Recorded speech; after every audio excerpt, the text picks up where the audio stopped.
கர்த்தருடைய பரிசுத்த நாமத்திற்கு மகிமை உண்டாவதாக. கர்த்தருடைய பெரிதான கிருபையினாலும் இரக்கத்தினாலும் கூட இந்த நாளுடைய சமூகத்திலே நாம் கடந்து வரும்படியாக தேவன் கிருபை செய்தபடினால் என் தேவனை நன்றியோடு துதிக்கிறேன், ஸ்தோத்தரிக்கிறேன்.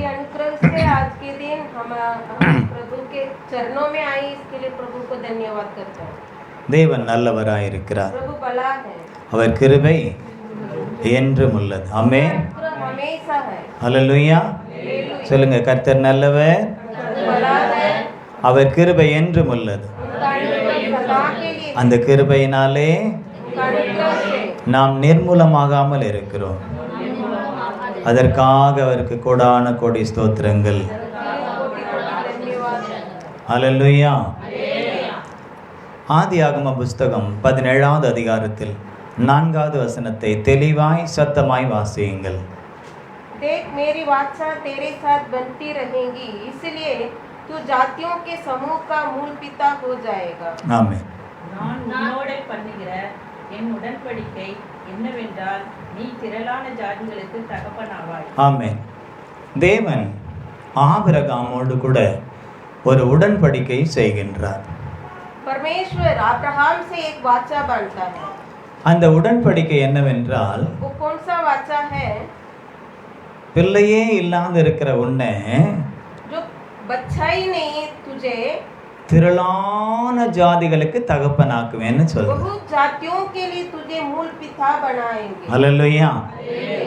ஒண்ணு கூட இல்லை, अभी एक भी नहीं है, ஒரு பிள்ளை கூட இல்லை. एक बच्चा भी नहीं है. சாராளுக்கும் ஆபிரகாமுக்கும் திருமணமாகி எத்தனையோ ஆண்டுகள் முடிந்து விட்டது. अब्राहम और सारा को शादी होके बहुत साल बीत गया. கர்த்தர் இந்த ஆபிரகாமோடு கூட இந்த உடன்படிக்கை பண்ணும் பொழுது, परमेश्वर अब्राहम से वाचा बांधते समय, முதலாவது வசனத்துல நாம பார்க்கிறோம், ஆபிரகாம் 99 வயதான போது என்று பார்க்கிறோம். पहला वचन में इस तरह लिखा है कि उसका उम्र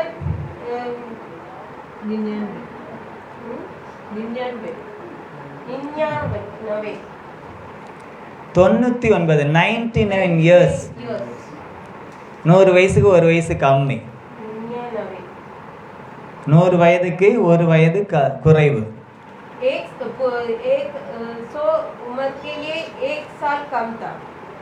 அப்ப சாராளுக்கு 89 வயது, 89.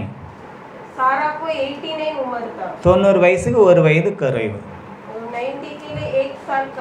இந்த 99 வயதிலே தேவன் ஆபிரகாமோடு கூட ஒரு உடன்படிக்கை பண்ணுகிறார். 100 साल में परमेश्वर अब्राहम से एक वाचा बांधता है. 100 साल இல்ல, 99 வயதுல 99 में परमेश्वर एक वाचा बांधता है. நமக்கெல்லாம் ஆச்சரியமா இருக்குல்ல. டாக்டருங்கெல்லாம் சொல்றாங்க, லேட்டா கல்யாணம் ஆயிட்டு 30 வயசுக்கு மேல ஆச்சுன்னா பிள்ளை பிறக்கிறதே கஷ்டம் அப்படின்லாம் சொல்றாங்க. डॉक्टर लोग बोलते हैं कि अगर लेट शादी हुआ, उम्र हो गया तो बच्चा होना तकलीफ है, ऐसा बोलते हैं. இன்னும் சில பேர் சொல்றாங்க, ஷார்ட்டா இருந்தா நார்மல் டெலிவரி ஆகாது, அவங்களுக்கெல்லாம் ஆபரேஷன் தான் பண்ணி ஆகணும்னு சொல்றாங்க. अगर कोई शॉर्ट है तो उनको ऑपरेशन करना पड़ेगा, ऐसा सब बोलते हैं. எங்க அம்மா ரொம்ப ஷார்ட் தான், ஆனா 7 பிரசவமும் நார்மல் டெலிவரி தான். उनको सब नॉर्मल डिलीवरी हुआ. இன்னும் பார்க்க போனா நான் வீட்லயே பிறந்த பிள்ளை. और मैं घर में ही पैदा हुआ. ஹல்லேலூயா. தேவனால் கூடாதது ஒன்றுமே இல்லை. परमेश्वर से नहीं होने वाले कुछ भी नहीं. என்ன எத்தனை வயசாகட்டும், தேவன் சொல்வதை நாம செவி கொடுத்து கேட்கணும். परमेश्वर जो बोलता है उसको हम सुनना है. இப்போ ஆபிரகாமோடு கூட ஒரு உடன்படிக்கை பண்றார் அவரு. परमेश्वर अब्राहम से एक वाचा बांधता है. அதுல என்ன சொல்றாருன்னா, இந்த 99 வயதுலயும் கூட உனக்கு ஒரு ஏக்கம் இருக்கு. इस उम्र में भी तुझे एक लालच है, इच्छा है. சொந்தமா ஒரு பிள்ளை இல்லையே, मुझे एक बच्चा नहीं. எல்லா ஆசீர்வாதமும் இருக்கு, सब ऐश्वर्य है. கொஞ்ச நஞ்ச இடம் இல்லை. தேவன் சொல்லிட்டாரு, தேசத்தின் நீளமும் அகலமும் எம்மட்டும் அம்மட்டும் நடந்து திரி, அதெல்லாம் உனக்கு தான், உன் சந்ததிக்கு தான் சொல்லிட்டாரு.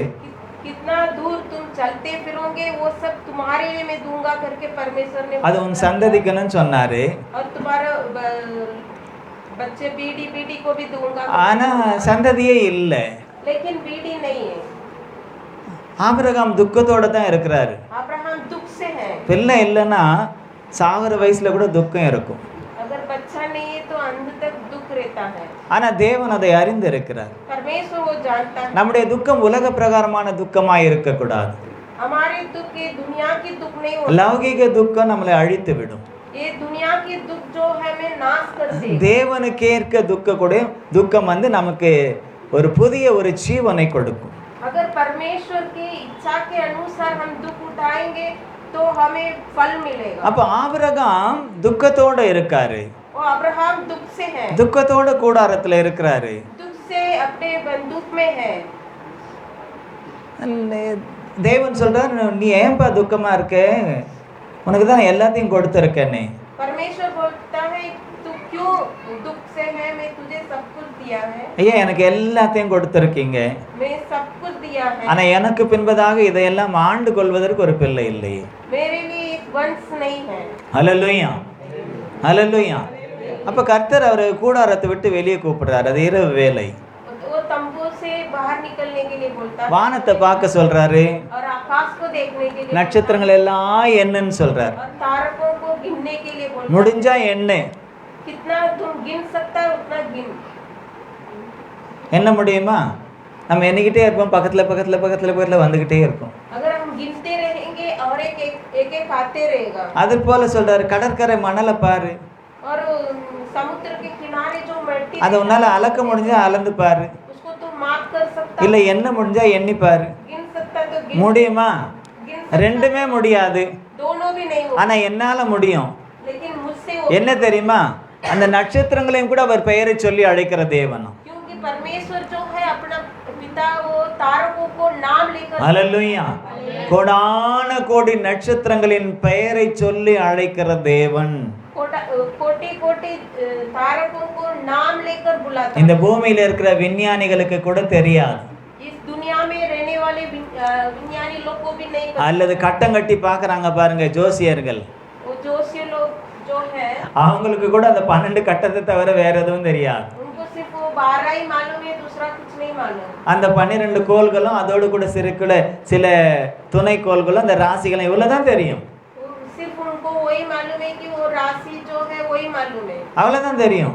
ஆனா தேவன் கோடான கோடி நட்சத்திரங்களின் பெயரை சொல்லி ஒவ்வொன்றாய் அழைக்கிற தேவன். लेकिन अपना परमेश्वर जो है वो कोटि कोटि धारकों को भी नाम लेकर बुलाता है। அதே போல இந்த பூமியில இருக்கக்கூடிய கோடான கோடி மனுஷர்களுடைய பெயரையும் கூட அவர் தாயின் கற்பத்திலே உருவாகும் முன்னமே அறிந்த தேவன். ऐसा ही प्रभु इस दुनिया में जितना भी लोग है वो सभी के लोगों को नाम को अपने माँ के कोख में रहते समय जानता है। ஹல்லேலூயா. हालेलुया। உருவாவதற்கு முன்பே माँ के पेट में இப்ப ஆபிரகாமுக்கு பிள்ளை இல்ல, अब्राहम को बच्चा नहीं, ஆபிரகாமுக்கும் சாராளுக்கும் பிள்ளை இல்ல. अब्राहम और सारा को बच्चा 99 வயது ஆபிரகாமுக்கு, अभी उनको 99 उम्र हो गया, சாராளுக்கு 89 வயது. सारा को 89 उम्र। கர்த்தர் வந்து சொல்றார், உனக்கு ஒரு குமாரனை நான் கொடுப்பேன், परमेश्वर बोलता है तुमको एक बच्चा நான் திரும்பி வருவேன்ப்பா.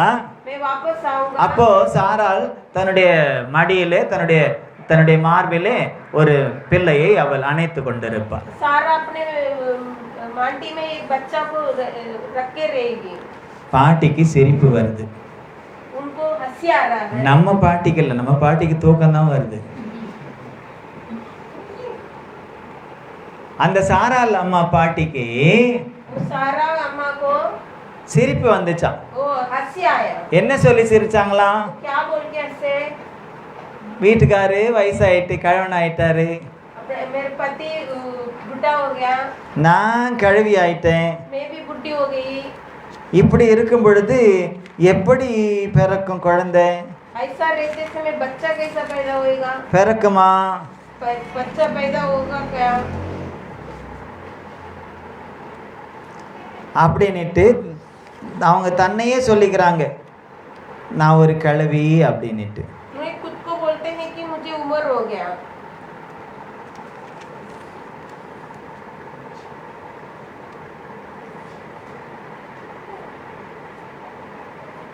பதினெட்டாவது அதிகாரம் 13வது வசனத்தை வாசிங்க. ஆதியாகமம் 18:13 சீக்கிரமா பட்டுன்னு. तब यहोवा ने अब्राहम से कहा, सारा ये ஆபிரகாம் कहकर கூடாரத்தை பெயர்த்து கொண்டு போய் அது இல்லை. 13. तब यहोवा ने अब्राहम से कहा, सारा ये कहकर क्यों हंसी की, क्यों मेरी जो इतनी बुढ़ी हो गई, बुढ़ी? तो सचमुच एक पुत्र उत्पन्न होगा। அப்பொழுது கர்த்தர் ஆ. ஆபிரகாமை நோக்கி, ஆ.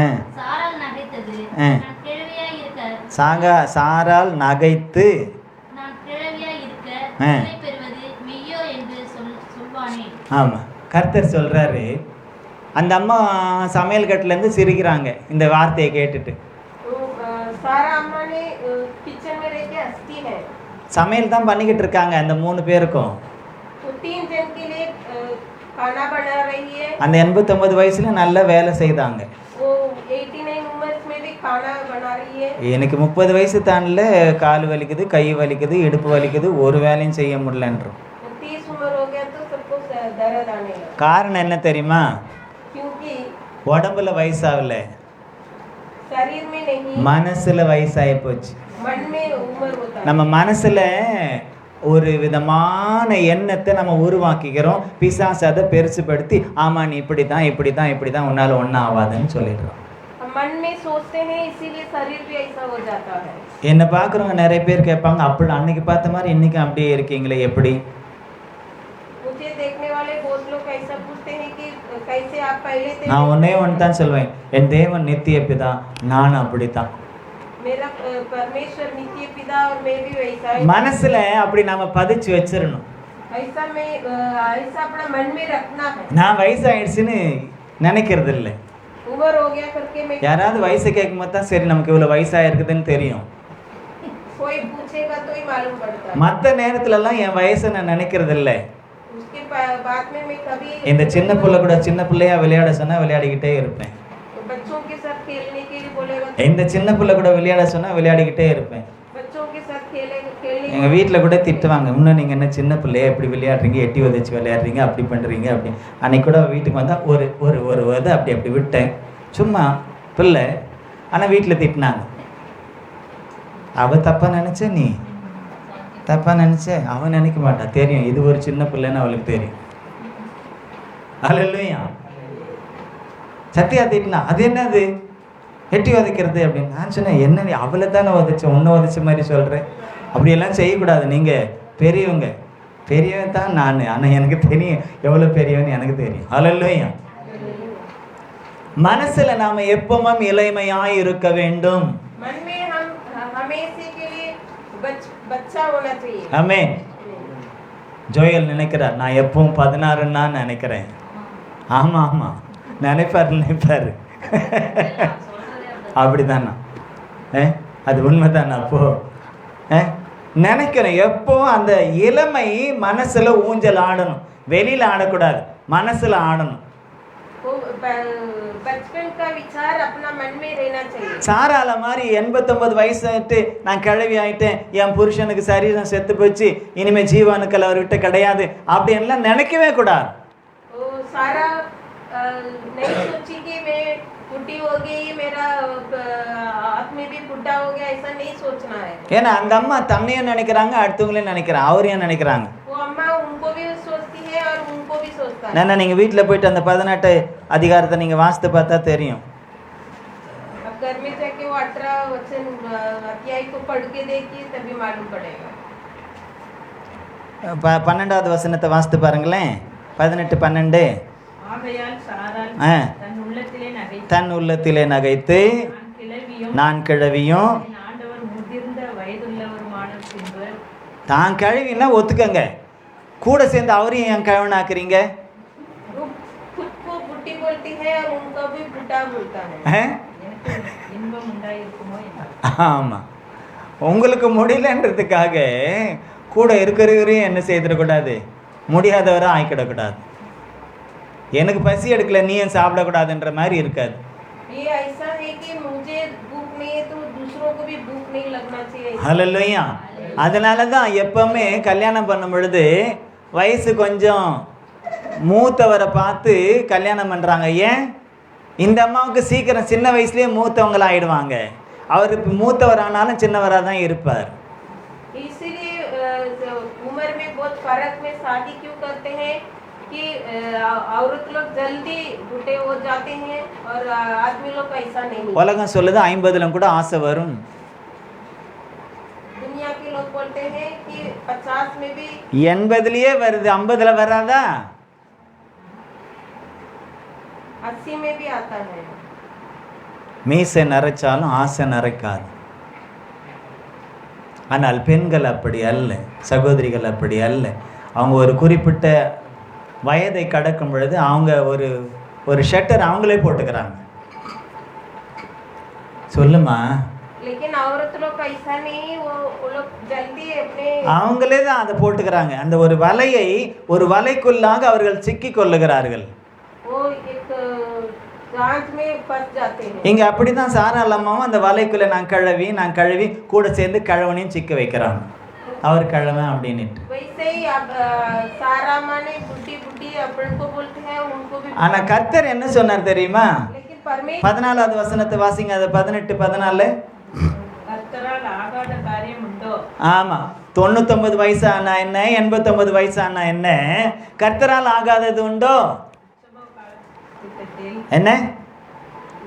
உற்பவ கால திட்டத்தில் உன்னிடத்திற்கு திரும்ப வருவேன், அப்பொழுது சாராளுக்கு கிழவின்னு சொன்ன சாராளுக்கு, தான் புருஷனை கிழவன்னு சொன்ன சாராளுக்கு குமாரன் இருப்பான்.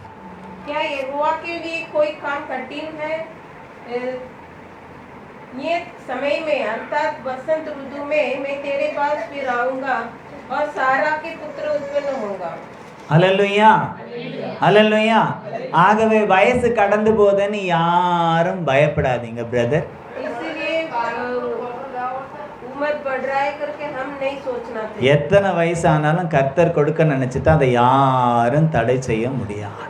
इसीलिए अगर कितना भी उम्र हो, अगर परमेश्वर देगा तो कोई रोक नहीं सकता. எத்தனை வயசு ஆனாலும் அவர் சொல்றத விசுவாசிக்கணும். कितना भी उम्र हो, परमेश्वर से जो बोलता है उसको विश्वास. இந்த ஆபிரகாமை குறித்து अब्राहम के बारे में தகப்பன் ஒரு வார்த்தையை முக்கியப்படுத்துறாரு. एक शब्द को इम्पोर्टेंट, அது சாதாரணமா ஆபிரகாம்னு கூப்பிட்டுருக்கலாம், उनको साधारण करके இல்ல விசுவாசத்துல இருக்கிறதுனால விசுவாசமுள்ள ஆபிரகாம்னு சொல்லி இருக்கலாம். विश्वास के अब्राहम नहीं बुलाया. ஆனா அவன் பெயரையே ஒரே ஒரு அக்ஷரத்தை மாத்தி அவனுக்கு வேற ஒரு காரியத்தை அவர் ஆபிரகாமுக்கு சொல்லுகிறார். उनका नाम में एक अक्षर को बदलकर उनका नाम की मीनिंग को बदलता है. அபிராம் என்று அவருடைய பழைய பெயர். उनका नाम पहला अब्राम था. அந்த அபிராமாய் இருக்கும் பொழுது 99 வயசு வரலாம் அவருக்கு பிள்ளை இல்லை. वो जब अब्राम था उनको 99 उम्र तक उनको बच्चे नहीं. அந்த अபிராமோட கூட கர்த்தர் ஒரே ஒரு அக்ஷரத்தை ஒரே ஒரு எழுத்தை சேர்க்கிறாரு. जब प्रभु ने अब्राम में अब्राहम करके एक अक्षर को ஒரே ஒரு எழுத்தை சேர்க்கிறாரு. एक ही अक्षर को, அது என்ன எழுத்து தெரியுமா? वो कौन सा अक्षर है? சொல்லுங்க பார்க்கலாம். ஆவா, அபிரகாம். ஆவா காவா, ஆவா.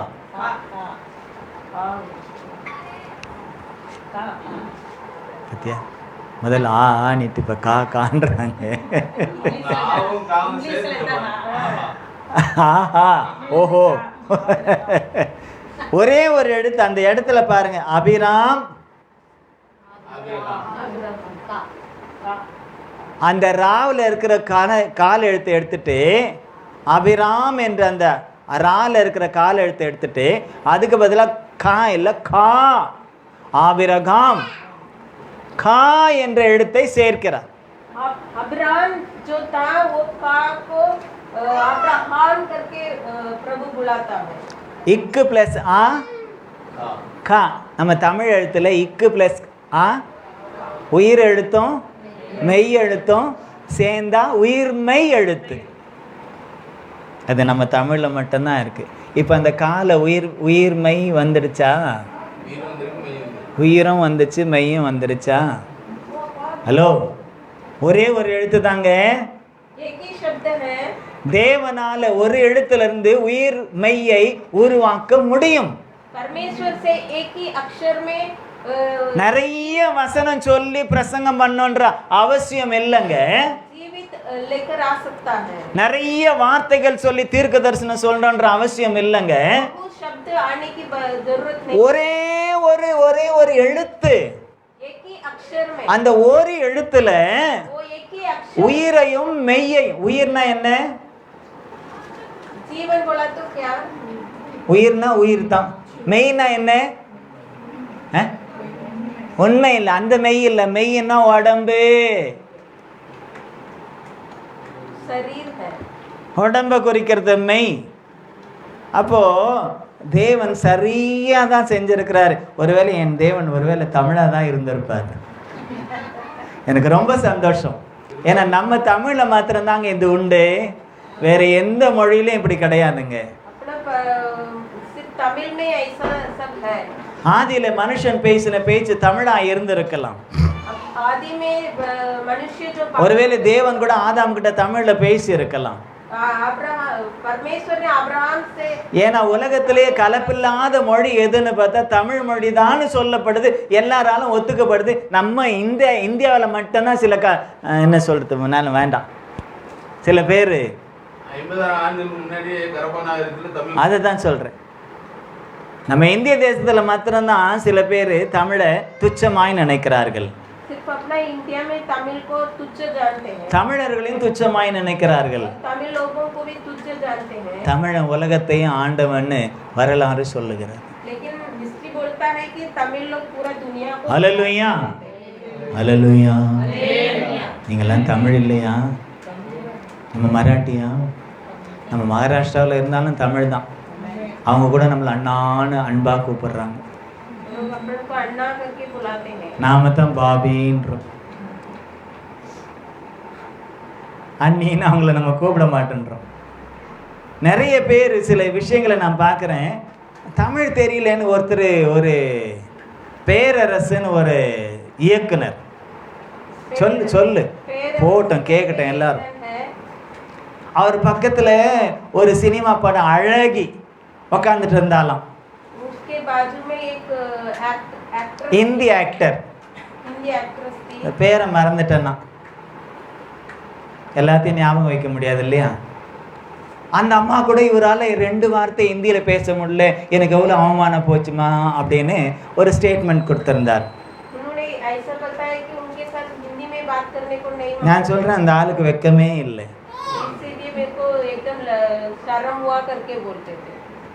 இந்தியில பேசலன்னு உனக்கு ஏன் வெக்கம் வரணும்? தமிழ்நாட்டில் அவ தான் வந்து ஐயோ தமிழ்ல பேசலன்னு வெக்கப்படணும். ஹல்லேலூயா.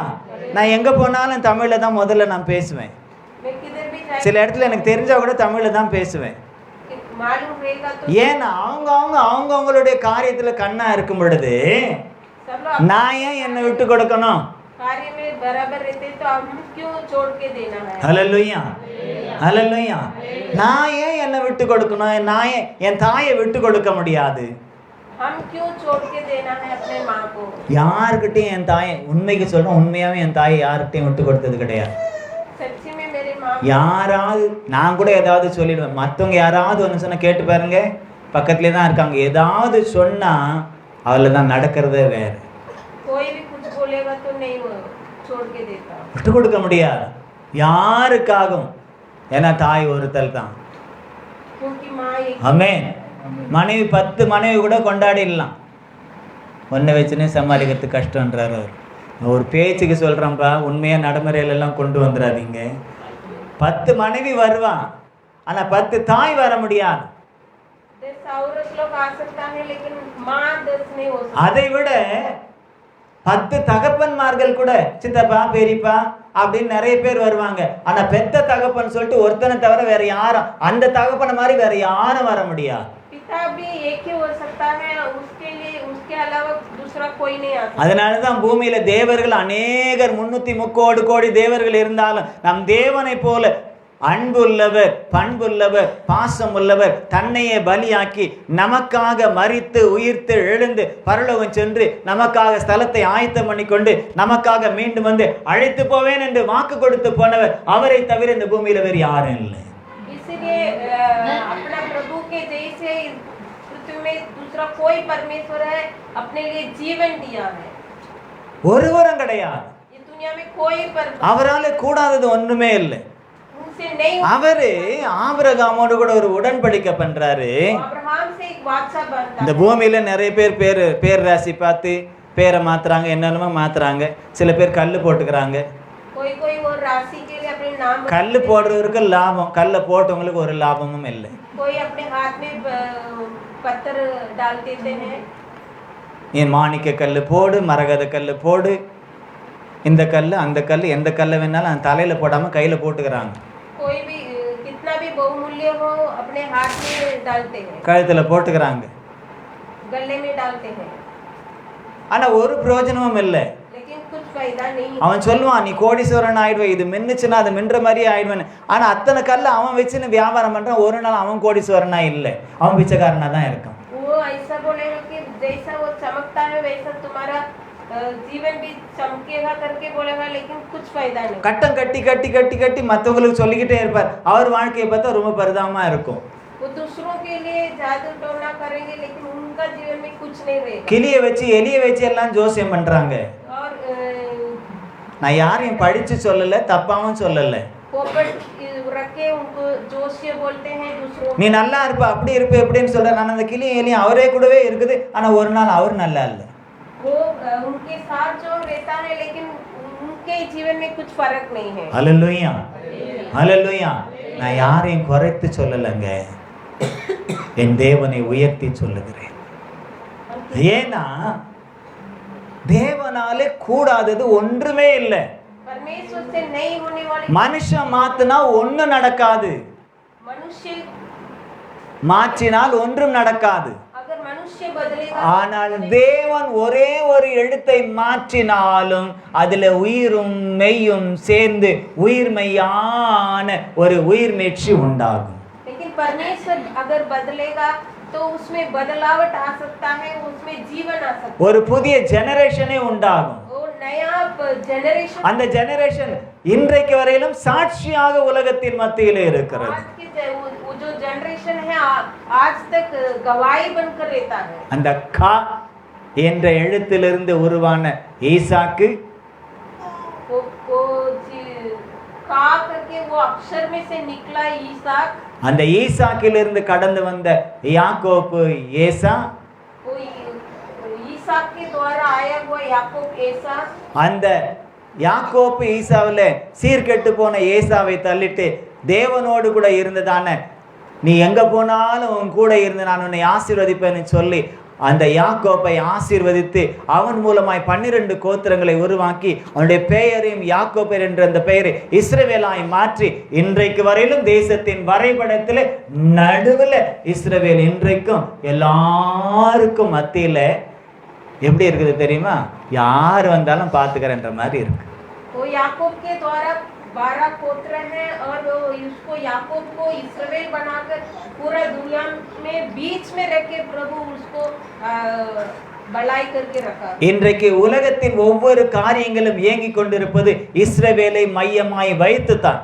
आज दुनिया में जो भी हो रहा है इस्राएल को द्वारा हो रहा। அதுவும் குறிப்பாக யூதர்களை மையமாக வைத்துதான் எல்லாமே நல்லதும் சரி கெட்டதும் சரி நடந்துகிட்டு இருக்கு.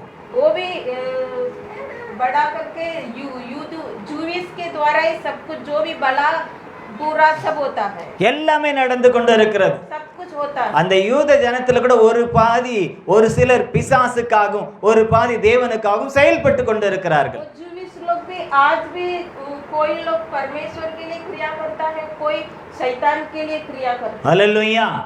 அன்றைக்கு எப்படி பரிசேயர்கள் சதுசேயர்கள் என்று இருந்தார்களோ उस दिन जैसा परिसेय सदुसेय करके थे, அதை போல இன்றைக்கும் 2 கூட்டங்கள் தேவனுக்கு ஒரு பாதி பிசாசுகமாய் செயல்பட்டு கொண்டுதான் இருக்கிறது. वैसा ही आज भी कोई परमेश्वर के लिए कोई शैतान। இதை உன்னிப்பாக ஆராய்ந்து பார்த்தால் தான் தெரியும். उसको अच्छी तरह से हम जांच के देखेंगे तो मालूम पड़ेगा। இலுமினாட்டி குரூப்ல யூதர்கள் இருக்கிறார்கள், वो इल्यूमिनाटी में जूविस लोग भी हैं, சாத்தானின் சபைகளுக்குள்ள யூதர்கள் இருக்கிறார்கள்.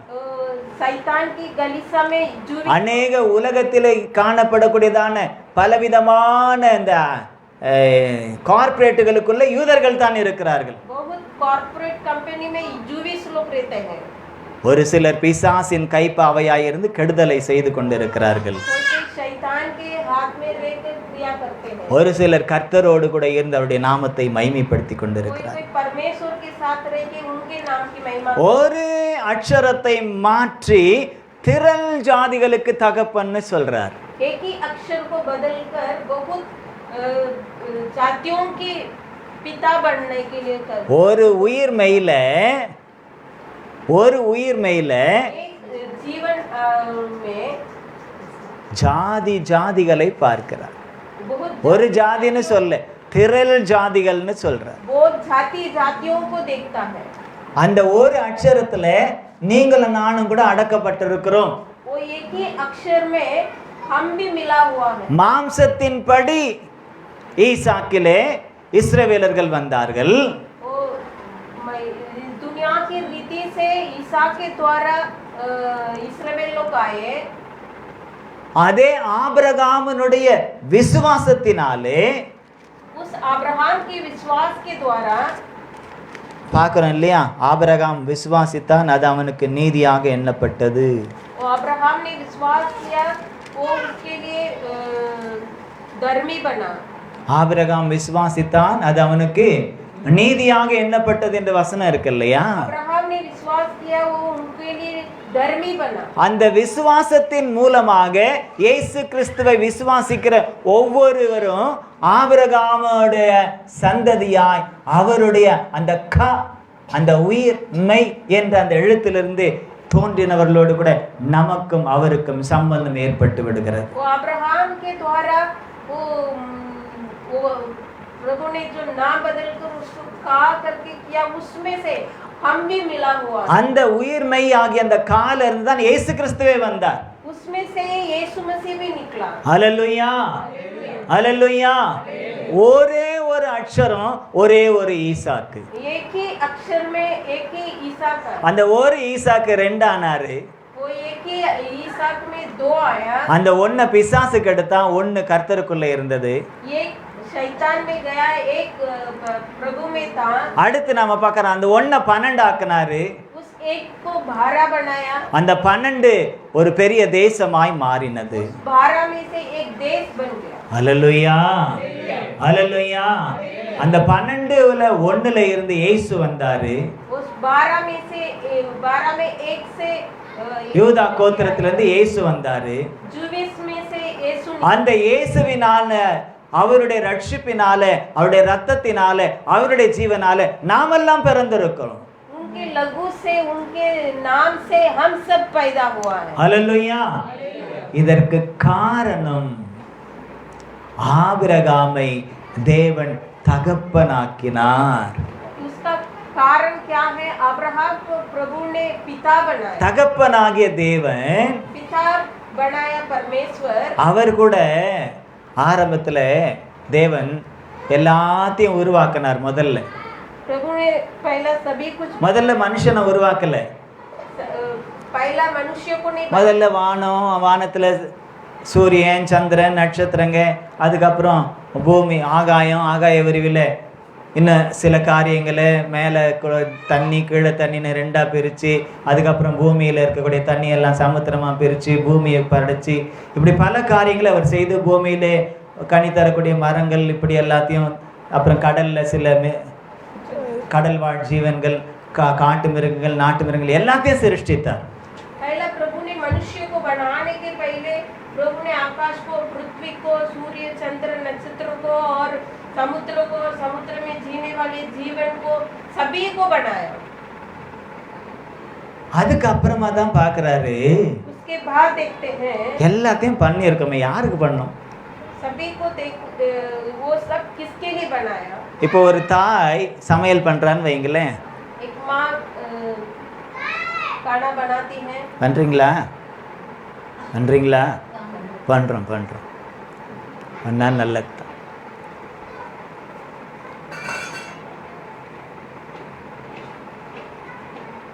சமையல் பண்ணுறாங்க, பண்ணி வைக்கிறாங்க, யாருக்காக பண்ணுறாங்க?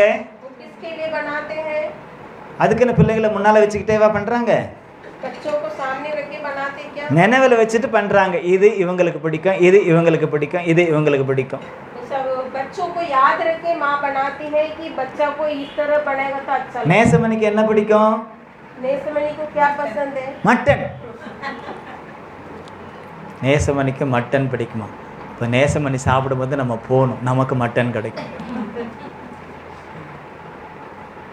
சோத்திரம். இப்படி நம்ம நினைப்போம், ஒவ்வொருத்தரை நினைப்போம். எங்கள் வீட்டில் நாங்கள் 7 பேர். हमारा घर पे 7 जन है। எனக்கு சிக்கன் எடுத்தாங்கன்னா எனக்கு அதில் எந்த பார்ட்ஸ் பிடிக்கும்னு எங்கள் அம்மாவுக்கு தெரியும். मेरे को क्या पसंद है करके मेरे माँ को मालूम है। எங்கள் அப்பாவுக்கு எது பிடிக்கும்னு அவங்களுக்கு தெரியும். मेरा माँ पापा को क्या पसंद है करके मेरे पापा मालूम है। மற்றவங்களுக்கு என்ன பிடிக்கும்னு தெரியும். दूसरों को क्या पसंद है मालूम है। அப்போ எனக்கு அந்த லிவரு, கல்லீரல், மண்ணீரல், அந்த உள்ளே இருக்கிற அந்த லிவர் எல்லாம் தனியாக எனக்கு எடுத்து வச்சுருவாங்க. मेरे लिए वो सब अलग निकाल के रखेंगे। அது இருந்தாலும் சாப்பிட்றது. எங்கள் அப்பாவுக்கு தொடை தான் பிடிக்கும். मेरा पापा को लेग पीस चाहिए। Leg piece. அவருக்கு அதை எடுத்து வைப்பாங்க. சில பேருக்கு சாஃப்டானது பிடிக்கும், அதை எடுத்து வைப்பாங்க. குழம்பு ஒன்றா தான் இருக்கும், ஆனால் பீஸ் தனித்தனியாக வேறு வேறு இருக்க, யார் யாருக்கு எப்படி போகணுமோ அப்படி போகும். என் தாய் எனக்கு பரிமாறின வரையிலும் அப்படியே தான் இருந்தாங்க. मेरे माँ तब तक करते थे वैसा ही करते थे। நான் இல்லைன்னா கூட எடுத்து வச்சிருவாங்க தனியாக. मैं नहीं है तो भी निकाल के रखती थी। எங்கள் அப்பா இல்லைனாலும் முதல்ல எடுத்து வச்சிருவாங்க. मेरा पापा नहीं है तो भी निकाल के रखती थी। எல்லாரும் மொத்தமாக உட்காந்து தான் நாங்கள் சாப்பிடுவோம். எங்கள் குடும்ப பழக்கம் அப்படி தான். सब मिल के खाते थे। தனித்தனியாக இங்கே ஒருத்தருக்கு அங்கே ஒருத்தருக்கு, இந்த பூனைக்கு அந்த நாய்க்கு இந்த கிளிக்கு அப்படின்ற மாதிரியெல்லாம் இல்லை. எங்கள் வீட்டில் நாய், பூனை, கிளி கூட ஒன்றா சாப்பிடும். हमारे घर में सब बिल्ली सब भी एक साथ खाते थे। बिल्ली, டாகி, पोपट மூணுமே ஒன்றா சாப்பிடும். सब साथ में खाते थे ஆனால் சண்டை போடாதுங்க. लेकिन झगड़ा नहीं करते। கிளியாவது போய் பூனை மூக்கு கடிக்கும், तो पोपट जो है ஆனால் அது ஒன்றும் செய்யாது. காரணம் எங்கள் அப்பா மேலே இருக்கிற பயம். ஏதாவது பண்ணால் உடனே அடித்தான். அதனால் வைக்கவும் செய்வார், பார்த்துக்கிட்டும் இருப்பார். वो डर मार के कुछ नहीं करता है। நாங்களும் எல்லாம் மொத்தமாக தான் உட்காந்து சாப்பிடுவோம். हम सब मिलकर खाते हैं। எங்கள் அப்பா இருந்த வரையிலும் जब तक मेरा पिता था, எங்கள் அம்மா சாதத்தை நிமித்தி கொண்டு வந்து வச்சாங்கன்னா मेरा माँ சாதத்தை எங்கள் அப்பாவுக்கு தான் போடுவாங்க. पहला मेरा पापा को डालते थे। நாங்கள் கூட பார்ப்போம், பிள்ளைங்க தானே முதல்ல போடக்கூடாதா? அவர் என்னுடையவர், அவருக்கு தான் முதல்ல. நீங்களாம் எப்படின்னு தெரியாது.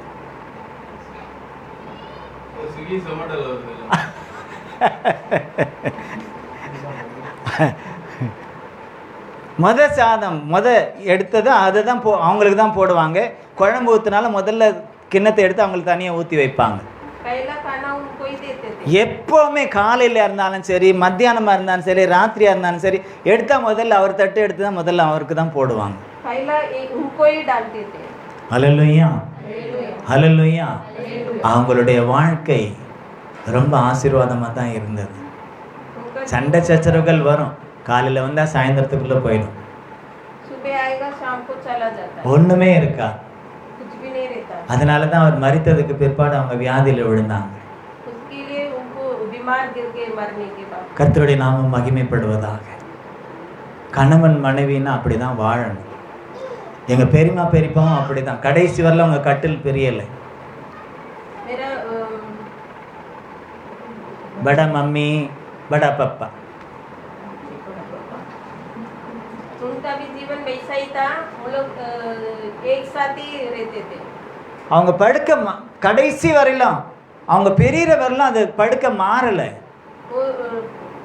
मरने तक वो लोग एक ही साथ। இன்னைக்கு 20 வயசு 30 வயசுல படுக்க தனித்தனியாக போயிடுது. அப்புறம் எங்கே தாம்பத்தியம் இருக்கும், எங்கே அங்கே அன்பு இருக்கும், எங்கே அங்கே மற்ற காரியங்கள் என்ன இருக்கும்? அங்கே கணவன் மனைவிக்கின்ற ஒரு உறவே எனக்கு இல்லாமல் சும்மா சூன்யமாக பேருக்கு வாழ்ந்து கொண்டு இருக்கிறார்கள். आज थोड़ा उम्र हो गया तो अलग हो जाते हैं और नाम के लिए जीते हैं। பேரம்பேத்தி எடுத்தவங்க தானே ஒன்றா தான் இருப்பாங்க. எந்த பேரனும் தப்பாக நினைக்கல, பிள்ளைங்களும் தப்பாக நினைக்கல, மகளும் தப்பாக நினைக்கல, யாரும் உறவுகளும் தப்பாக நினைக்கல. ஏன்னா அவர்கள் வாழ்ந்த வாழ்க்கை அப்படி. पोता पोती रहने तो फिर भी वो लोग साथ में रहते थे, कोई गलत नहीं सोचते थे। பாருங்களேன், ஆபிரகாமுக்கு 99, சாராளுக்கு 89, ஒன்னா தானே இருந்தாங்க. वो अब्राहम और सारा एक ही साथ रहते थे उतना उम्र में भी।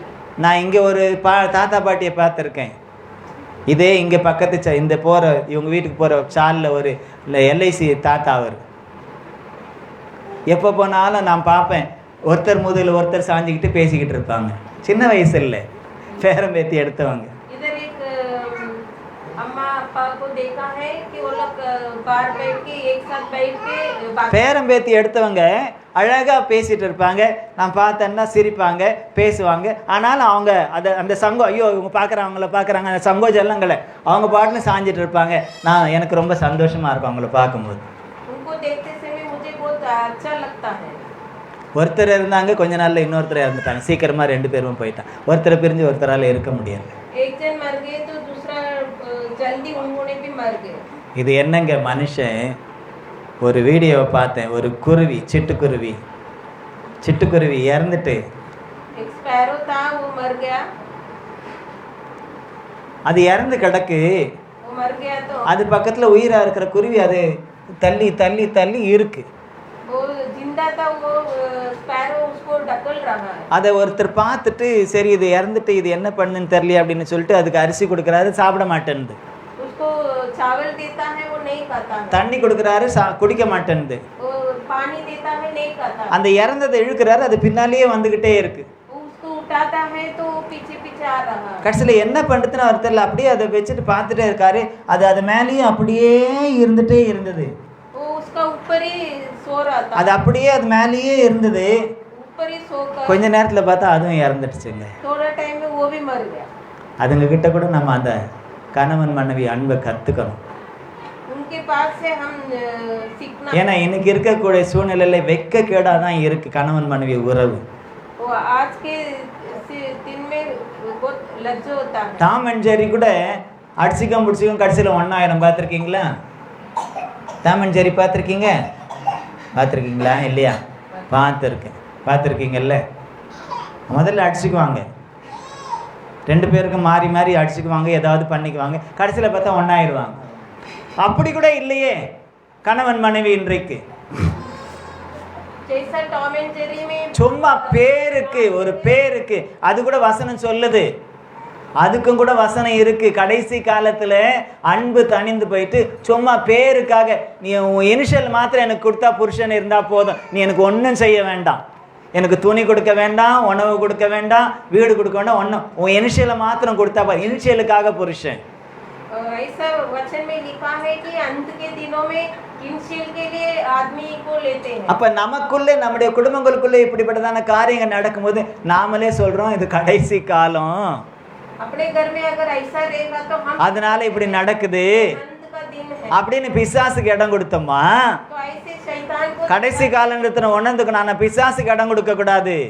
हम शैतान को ஏன்னா இயேசு சொல்லி இருக்கிறாரு, நான் வரும் நாட்கள், மனுஷகுமாரன் வரும் நாட்களிலே விசுவாசத்தை காண்பாரோன்னு சொல்லப்பட்டிருக்கிறது. परमेश्वर आने के टाइम विश्वास को देखेगा। இன்னொன்றும் சொல்லப்பட்டிருக்கிறது, அன்பு அநேகருடைய அன்பு தணிந்து போகும். और वो भी कहा है कि प्यार निकल जाता है। கணவன் மனைவி அன்பு தணிந்து போக கூடாது. पति पत्नी की प्यार ஏன் இன்னைக்கு ஆவியானவர் இதை அழுத்தி சொல்றார் தெரியுமா? क्यों प्रभु கணவன் மனைவி கிறிஸ்துவுக்கும் மனவாட்டியாகிய சபைக்கும் நிழலாய் இருக்கக்கூடியவர்கள். पति पत्नी के रिलेशनशिप जो है मसीह और पवित्र आत्मा के पवित्र आत्मा नहीं है, कलीसिया गलीसिया की रिश्ता है। சபைக்கும் கிறிஸ்துவுக்கும் இருக்கக்கூடிய அந்த உறவு கணவன் மனைவிக்குள்ள உறவு. गलीसिया और परमेश्वर की रिश्ता जो है वही पति पत्नी की रिश्ता। எவ்விதமாய் சபைக்கு கிறிஸ்து தலையாய் இருக்கிறாரு, அதே போல ஒவ்வொரு ஸ்திரீக்கும் ஒவ்வொரு மனைவிக்கும் புருஷன் தலையாய் இருக்கிறான் என்று சொல்லப்படுகிறது. जैसा गलीसिया के लिए मसीह सिर है, वैसा हर एक औरतों को पति सिर है। அந்த புருஷனுக்கு கிறிஸ்து தலையாய் இருக்கிறாராம். और वो पति को मसीह सिर है। அந்த கிறிஸ்துவுக்கு தேவன் தலையாய் இருக்கிறாராம். और वो मसीह को அப்ப எப்படி வருது பாருங்க, வரிசை எப்படி வருது பாருங்க. தேவன், இயேசு, புருஷன், ஸ்திரீ. जैसा परमेश्वर, यीशु, गलीसा और पुरुष और स्त्री, இது எல்லாம் ஒரே நேர்கோட்டுல வருது. वो सब एक ही में आता है. ஆனா இந்த ஒரே நேர்கோட்டுல இருக்கிறத கோணல மானலமா மாத்துறதுக்கு பிசாசு நிறைய தந்திரங்களை செய்வான். लेकिन वो जो सीधा है उसको वाकड़ा टेकड़ा करने के लिए शैतान बहुत कुछ करता है. யாரை பிடிப்பான் முதல்ல? நீங்களே இந்த வரிசையை கொஞ்சம் யோசித்து பாருங்களேன், கொஞ்சம் இமேஜ் பண்ணுங்க. முதல்ல தேவன், அவருக்கு கீழே இயேசு, இயேசுவுக்கு கீழே புருஷன், புருஷனுக்கு கீழே மனைவி. இப்ப பிசாசு தொடணும்னா யாரை தொடுவோம் முதல்ல? புருஷனியா? என்னையா? புருஷன், அதுக்கு கீழே மனைவி. இப்ப பிசாசு யாரை தொடுவோம் முதல்ல? முதல்ல அப்படிதானே தொட்டான். கணக்கு சரியா தப்பா சொல்லுங்க.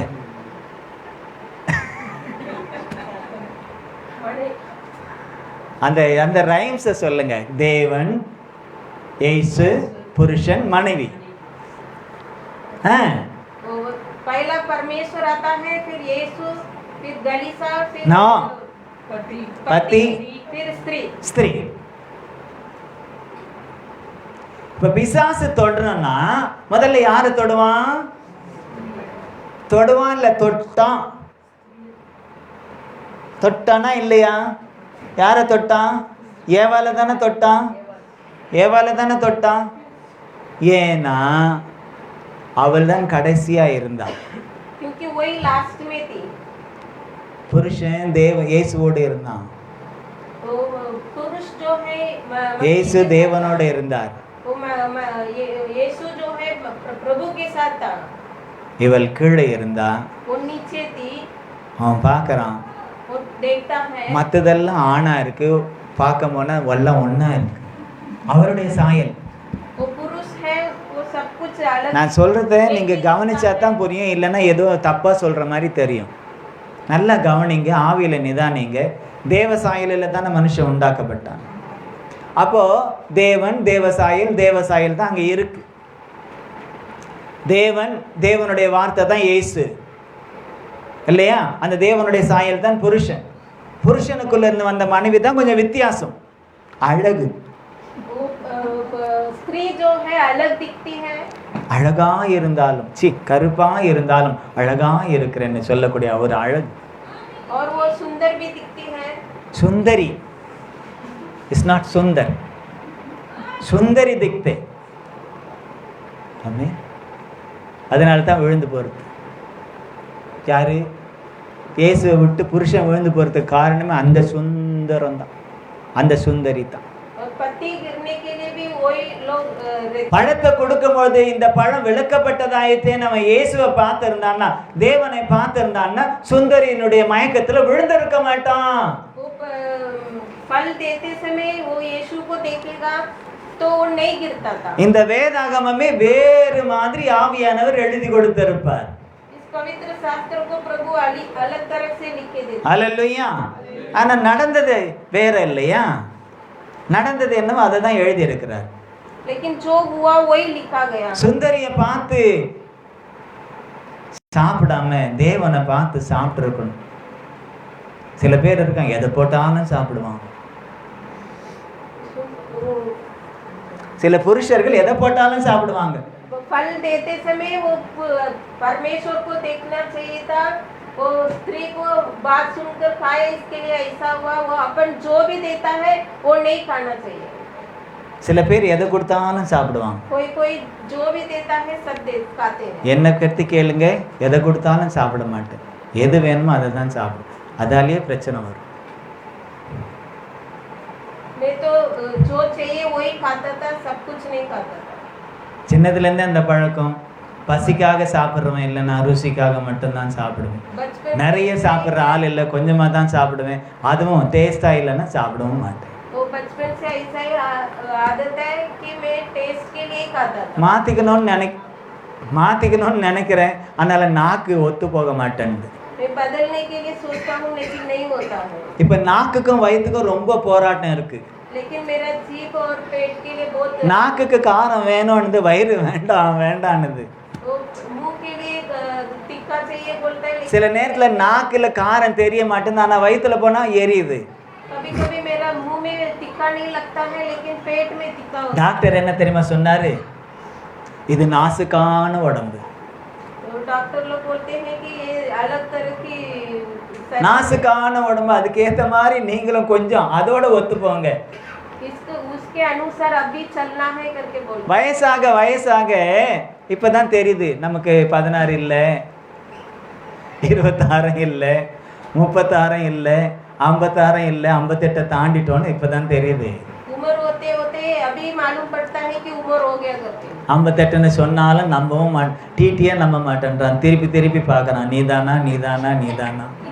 अगर 58 हो गया करके बोलेगा तो टीसी भी नहीं भरोसा करता। ரொம்ப அது ரொம்ப ட்ரெயின்ல போகும்போது ரொம்ப சங்கடமா ஆகுது.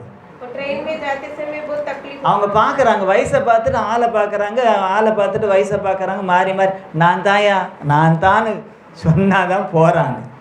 अगर हम बोलेंगे कि मैं ही है करके बोलेगा तो वो जाते हैं। ஹல்லேலூயா. அப்போ சில நேரத்துல சில விஷயங்கள் ஒத்து போகாது. तो कभी कभी कुछ அப்ப என்ன செய்யணும்? தேவனை தான் நோக்கி பார்க்கணும். कभी क्या करना है? இப்போ என்னுடைய ஜெபத்தை என் சாப்பாட்டுக்கு முன்னால என் ஜெபம் ரொம்ப பெரிய ஜெபமா இருக்கு. अभी खाना खाने के पहले मेरा प्रार्थना बहुत முதல்ல ஆகாரம் தந்த கிருபைக்காக ஸ்தோத்திரம் இயேசுவே, முடிஞ்சு போச்சு, சாப்பிட்டுருவோம்.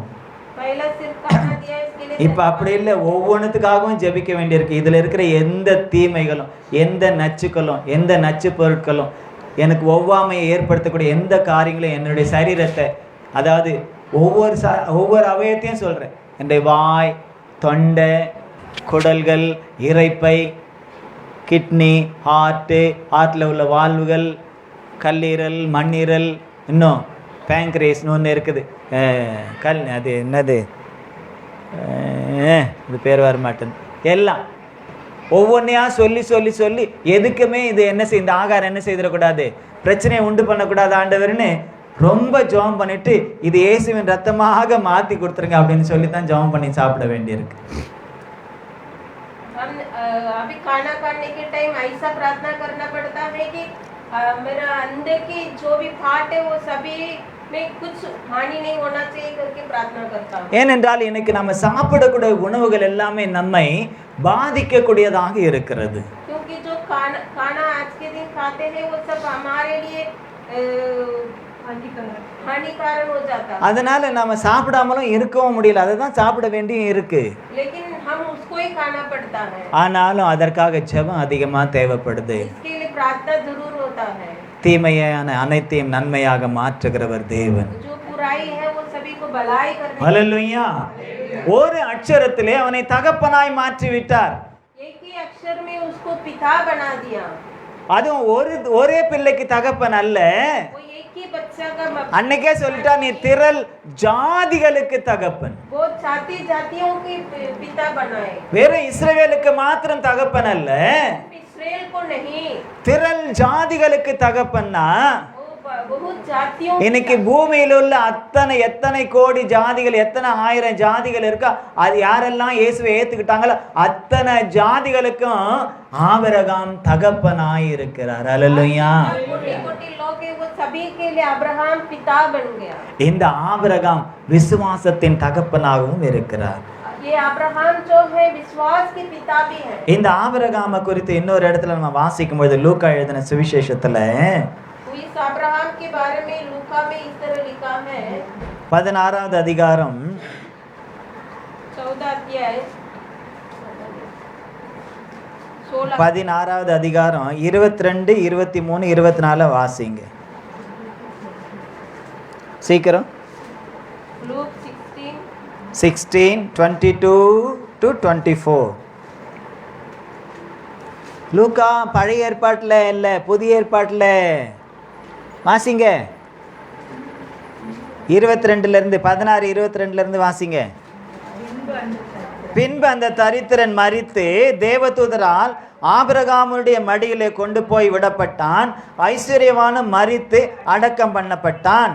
பாதாளத்திலே அவன் வேதனைப்படுகிற பொழுது தன் கண்களை ஏறெடுத்து தூரத்திலே ஆபிரகாமையும் அவன் மடியிலே லாசரவையும் கண்டான். அப்பொழுது அவன் தகப்பனாகி ஆபிரகாமே, நீர் எனக்கு இறங்கி லாசரு தன் விரலின் நுனியை தண்ணீரில் தோய்த்து என் நாவை குளிர பண்ணும்படி அவனை அனுப்ப வேண்டும், இந்த அக்னி ஜுவாலையில் வேதனைப்படுகிறேனே என்று கூப்பிட்டான். एक धनवान मनुष्य था जो मेंझी कपड़े और मलमल पहनता और प्रतिदिन शुद्ध विलास और धूमधाम के साथ रहता था। लाजर नाम एक कंगाल गांव से बड़ा हुआ उसकी टेवड़ी पर छोड़ दिया जाता था और वह चाहता था कि धनवान की मेज पर ही छुट्टन से अपना पेट भरे, यहाँ तक कि कुत्ते भी आकर उसके गाँव को चाटते थे। ऐसा हुआ कि वह कंगाल मर गया और स्वर्गदूतों ने उसे लेकर अब्राहम की गोद में पहुंचाना। वह धनवान भी मरा और गाड़ा गया और अधोलोक में उसमें पीड़ा में पड़े हुए अपनी आंखें उठाई और दूर से अब्राहम की गोद में लाजर को देखा। तब उसने पुकार कर कहा, हे पिता अब्राहम, मुझ पर दया करके लाजर को भेज दे ताकि वह अपनी उंगली का सिरा पानी में भिगोकर मेरी जीभ को ठंडी करे, क्योंकि मैं इस ज्वाला में तड़प रहा हूँ। परंतु अब्राहम ने कहा, இந்த இடத்துல நம்ம பார்க்கிறோம், यहाँ हम देखते हैं மரித்து போனவன் கூட ஆபிரகாமை பார்த்து என்னன்னு கூப்பிடுறான், தகப்பனாகி ஆபிரகாமே.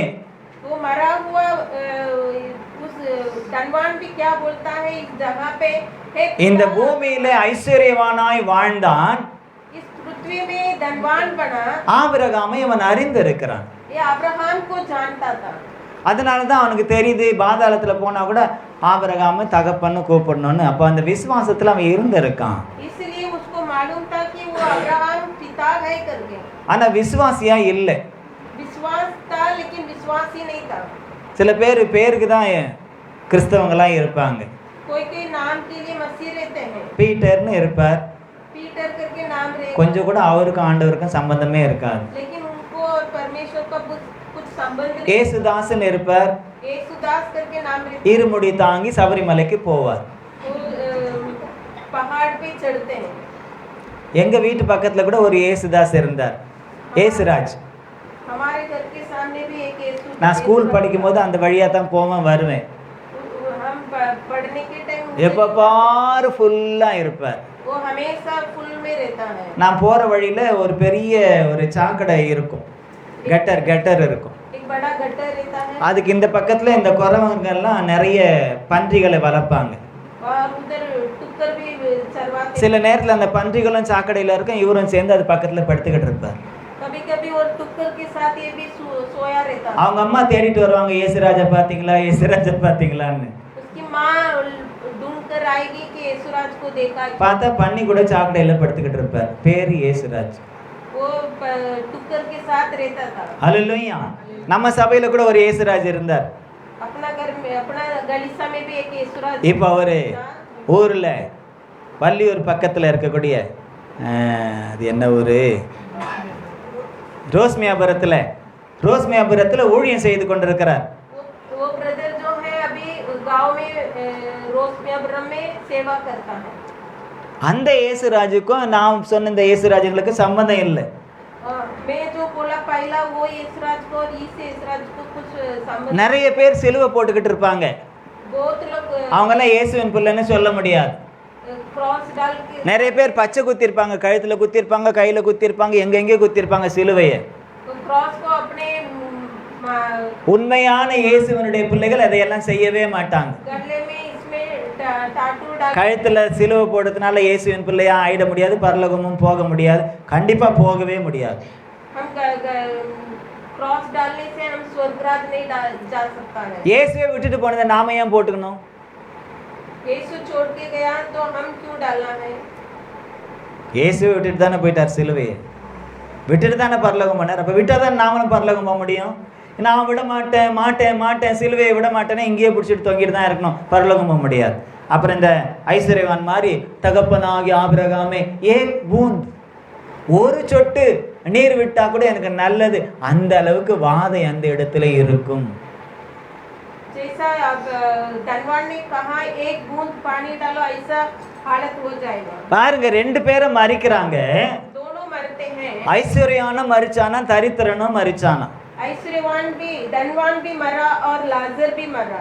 லாசர் இங்க தரித்திரன்னு சொல்லப்பட்டிருக்கிறது. यहाँ तो कंगाल कहा. ஆனா ஆங்கில மொழிபெயர்ப்பில் அவர் ஒரு பெக்கர் அப்படின்னு இருக்குது. अंग्रेजी में इस तरह लिखा है कि वो भीख मांगने वाला. ஆமா, ரொம்ப கஷ்டப்பட்ட பிச்சை எடுக்கக்கூடியவர்னா அப்படி இருக்கு. தமிழ் அழகா தரித்திரன்னு போட்டிருக்கு. हिंदी में भी कंगाल लिखा है. கங்கால் மத்லப் தரித்திரன் அப்படி இருக்கு. மூல மொழிபெயர்ப்புகள சில காரியங்கள் வேறமே. சரி, எப்படியோ அவர் கொஞ்சம் வசதி, பணம் இல்லாதவர். தரித்திரன்னா என்ன? இந்த குப்பை தொட்டியில வருத விழுது மேஜையிலேருந்து வாழக்கூடிய அந்த துணிக்கையாவது கிடைக்குமா? எச்சையில போடும்போது அதுலேருந்து சில இதை எடுத்து சாப்பிடுவாங்க பாருங்க, அதுலேருந்து ஏதாவது கிடைக்கும். அப்படிப்பட்ட ஒரு தரித்திர நிலைமையில இருக்கக்கூடிய ஒரு மனுஷன்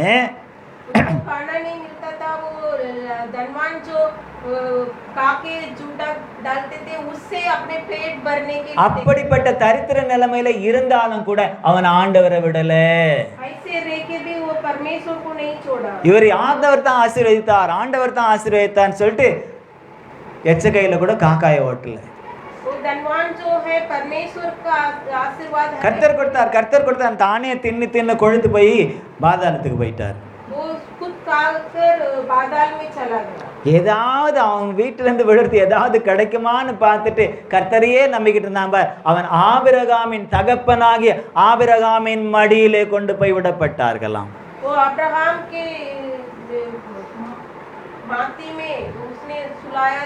நல்ல கவனிங்க, இதுல ஒரு பெரிய ஒரு சத்தியம் அடங்கி இருக்கு. நல்ல கவனிங்க. மரணம் எல்லாருக்கும் வரும்.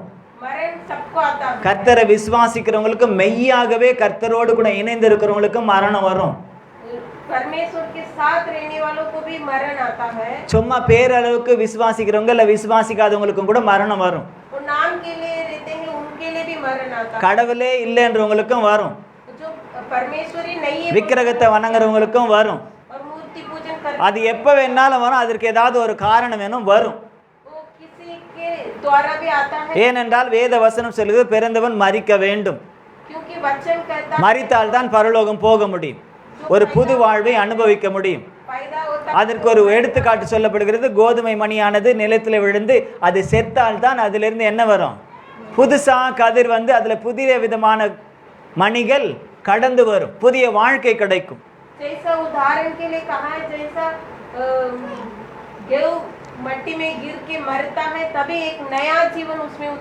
அது மரிக்குதுன்னு நமக்கு தெரியாது, ஆனா அது மரிக்குதுன்ற மாதிரி தான் இருக்கும்.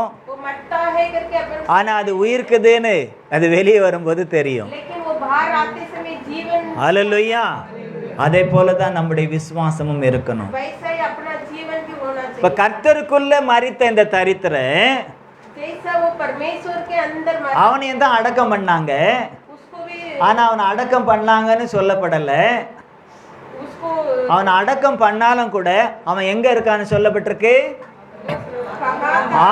அதாவது இலைப்பாறக்கூடிய ஒரு இடம், இலைப்பாறுதலை கொடுக்கக்கூடிய, தம்மை கிறிஸ்துவை விசுவாசிக்கக்கூடிய ஒவ்வொருவருக்கும் இலைப்பாறுதலை தடுக்கக்கூடியதான ஒரு இடத்துல விசுவாசத்தின் தகப்பனாகி ஆபிரகாம் இருப்பதை போல அந்த இடத்துல அவர் எல்லாருக்கும் என்ன ஆறுதலை கொடுக்கக்கூடியவராய் இருக்கிறார். ஒரு தகப்பன் தன் பிள்ளையை ஆறுதலை கொடுக்கிற போல அந்த இடத்துல வைத்து மடியில வச்சு தாளாட்டுறார்.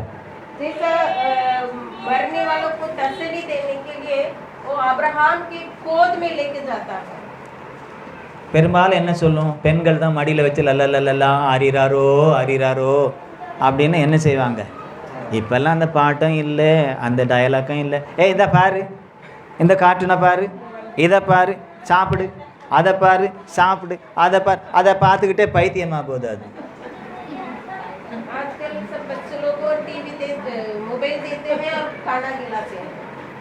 தயவு செய்து இனி வரக்கூடிய ஜெனரேஷனுக்கு இதை காட்டி சாப்பாட்டை கொடுக்காதீங்க தயவு செய்து.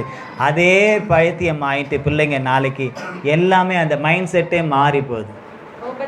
ऐसा करते समय उनका माइंड सेट बदल देता है। வெளியே கொண்டு போங்க. அன்னைக்கெல்லாம் நிலாவை காட்டினாங்க ராத்திரியில், पहले चांदी को दिखाते थे, இல்லைன்னா பூச்சாண்டியை காட்டினாங்க. नहीं तो चांदी को दिखाते थे। காட்டினாங்களா இல்லையா? யாருன்னா ஒருத்தர் இப்போ அந்த பாருப்பா பூச்சாண்டின்னுவாங்க. किसी को दिखा के ऐसा बोलेंगे कि पूछा இல்லைன்னா அந்த பாரு, அந்த பறவையை பாரு, அந்த நாயை பாரு, இல்லை சில பேர் பேயை கூட பாருன்னுவாங்க. கண்ணுக்கு தெரியாது, பயமுறுத்துறதுக்கு. कुत्ता बिल्ली ऐसा कुछ दिखा के वो लोग खाना खिलाते थे। என்ன அப்படி தான் பயமுறுத்துவாங்க எங்கள் வீட்டில். मुझे भी ऐसा ही डरा। ராத்திரியில் வீட்டை விட்டு வெளியே போயிட்டு யூரின் போனா கூட எனக்கு கஷ்டம். வெளியே தான் பாத்ரூம், அப்போல்லாம் வெளியே தானே பாத்ரூம் இருக்கும். வெளியே போயிட்டுன்னா பயம். बाहर जाने के लिए मुझे डर लगता था। சில நேரத்தில் என்ன பண்ணும், கதவை லேசாக திறந்து படிக்கிட்டே நின்று அடிச்சிருவேன். कभी डोर में रह के मैं அப்போ கூட பயம். சில நேரத்தில் என்ன பண்ணுவாங்க, கூட யாருன்னா எங்கள் அக்காவங்க யாராவது வந்து நிற்பாங்க. कभी मेरा बहन लोग भी साथ में रहते हैं। அப்போ அவங்க சொல்லுவாங்க, டேய் பேய்டா பேய்டான்னுவாங்க. மூத்திரம் பேய்டான்னு தெரியாது, எதிரில் பேய்டான்னு தெரியாது. वो लोग पेई पेई बोलेगा तो मैं सोचता है வறுத்து கூட வராமல் ட்ராயரோட பேஞ்சிட்டு உள்ளே ஓடியாந்துருவேன். तो ऐसे ही आधा में छोड़ के आ जाता था। அப்படியெல்லாம் கூத்தெல்லாம் அந்த காலத்தில் நடந்திருக்கு. ஆனால் என் பிள்ளைங்களுக்கு யாருக்கும் பயத்தை கொடுக்கல. ஏன்னா அப்பெல்லாம் பயமுறுத்துவாங்க இப்படி அப்படின்னு காட்டி. நம்ம பயத்தை கொடுக்க வேண்டாம், ஆனால் மொபைலையும் கொடுக்க வேண்டாம். हम डर भी नहीं देना चाहिए, मोबाइल भी नहीं देना चाहिए। ஆபிரகாமனுடைய மடியிலே போய் இளைப்பாற வேண்டும் என்றால் நாம் இங்கே கர்த்தருக்குள்ளே எவ்வளவு கஷ்டம் இருந்தாலும் கர்த்தருக்குள்ளே இருக்கணும். अब्राहम को उसको कितना तकलीफ था, फिर भी वो परमेश्वर के अंदर था। சாப்பாடே இல்லைனாலும் கர்த்தருக்குள்ளே இருக்கணும். अगर खाना नहीं है तो भी परमेश्वर के अंदर ஜீவன் இருக்கும். जीवन रहे। பாருங்க, நல்லா சாப்பிட்டவனுக்கும் அன்னைக்கு தான் மரணம், சாப்பிடாம கஷ்டப்பட்டுக்கிட்டு இருந்தவருக்கும் அன்னைக்கு தான் மரணம். என்ன பெருசாக ஆகிப்போச்சு, நல்லா சாப்பிட்டவருக்கு என்ன மரணம் தள்ளி போச்சா?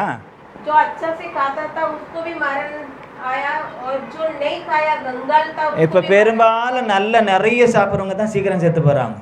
आजकल बहुत खाने वाले जल्दी मरते हैं, சீக்கிரமாக செத்து போகிறாங்க. जल्दी मर गए। இன்னும் சில பேர் ஹெவியாக நான் வெயிட் லிஃப்ட் பண்ண அங்கே பண்ணும்போதே செத்து போகிறாங்க. யாரும் பயந்துடாதீங்க, பண்ணணும். எது எவ்வளோ அளவோ அந்த அளவோடு பண்ணணும்.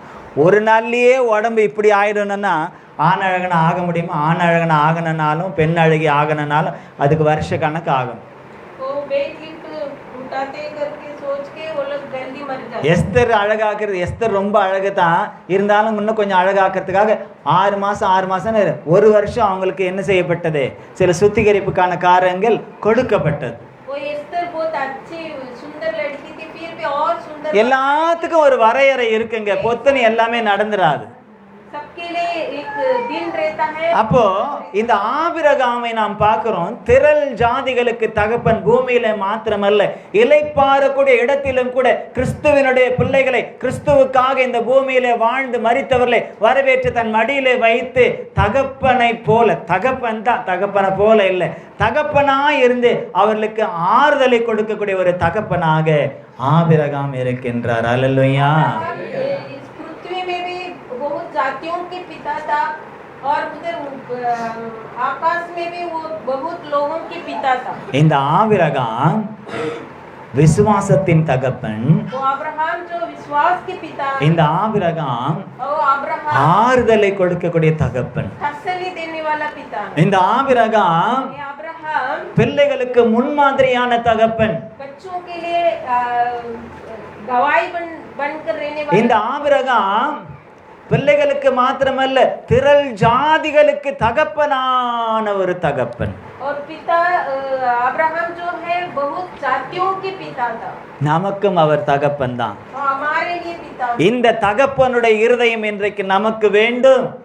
पिता की हृदय हमें चाहिए. எத்தனை வயசானாலும் கர்த்தரை நோக்கி பார்த்து காத்திருக்க வேண்டும். कितना भी उम्र हो परमेश्वर की ओर देखकर हम इंतजार. 99 நடந்து 1 நடக்கலனாலும் கர்த்தரை தான் பார்க்கணுமே ஒழிய உலகத்தை பார்க்க கூடாது. 99 पूरा होकर 1 नहीं हुआ तो भी परमेश्वर को ही देख. எனக்கு வயசாயிட்டே போதேன்னு சொன்னாலும் பரவாயில்ல, வயசானாலும் அவரே நோக்கி பார்த்தா அந்த வயசை கூட அவர் இளமையாய் மாத்திடுவாரு. मुझे उम्र हो गया करके हम सोचेंगे तो भी सिर्फ उनको ही देखना है. வசனம் சொல்லுகிறது எபிரேயர்லன்னு நினைக்கிறேன்.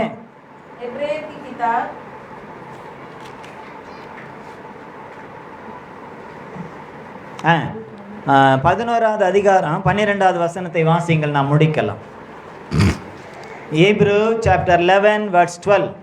ஆனபடியால் சரீரம் செத்தவன் என்று எண்ணத்தரும் ஒருவனாலே வானத்தில் உள்ள பெருக்கமான நட்சத்திரங்களைப் போலவும் கடற்கரையில் உள்ள எண்ணிறைந்த மணலைப் போலவும் மிகுந்த ஜனங்களை பிறந்தார்கள்.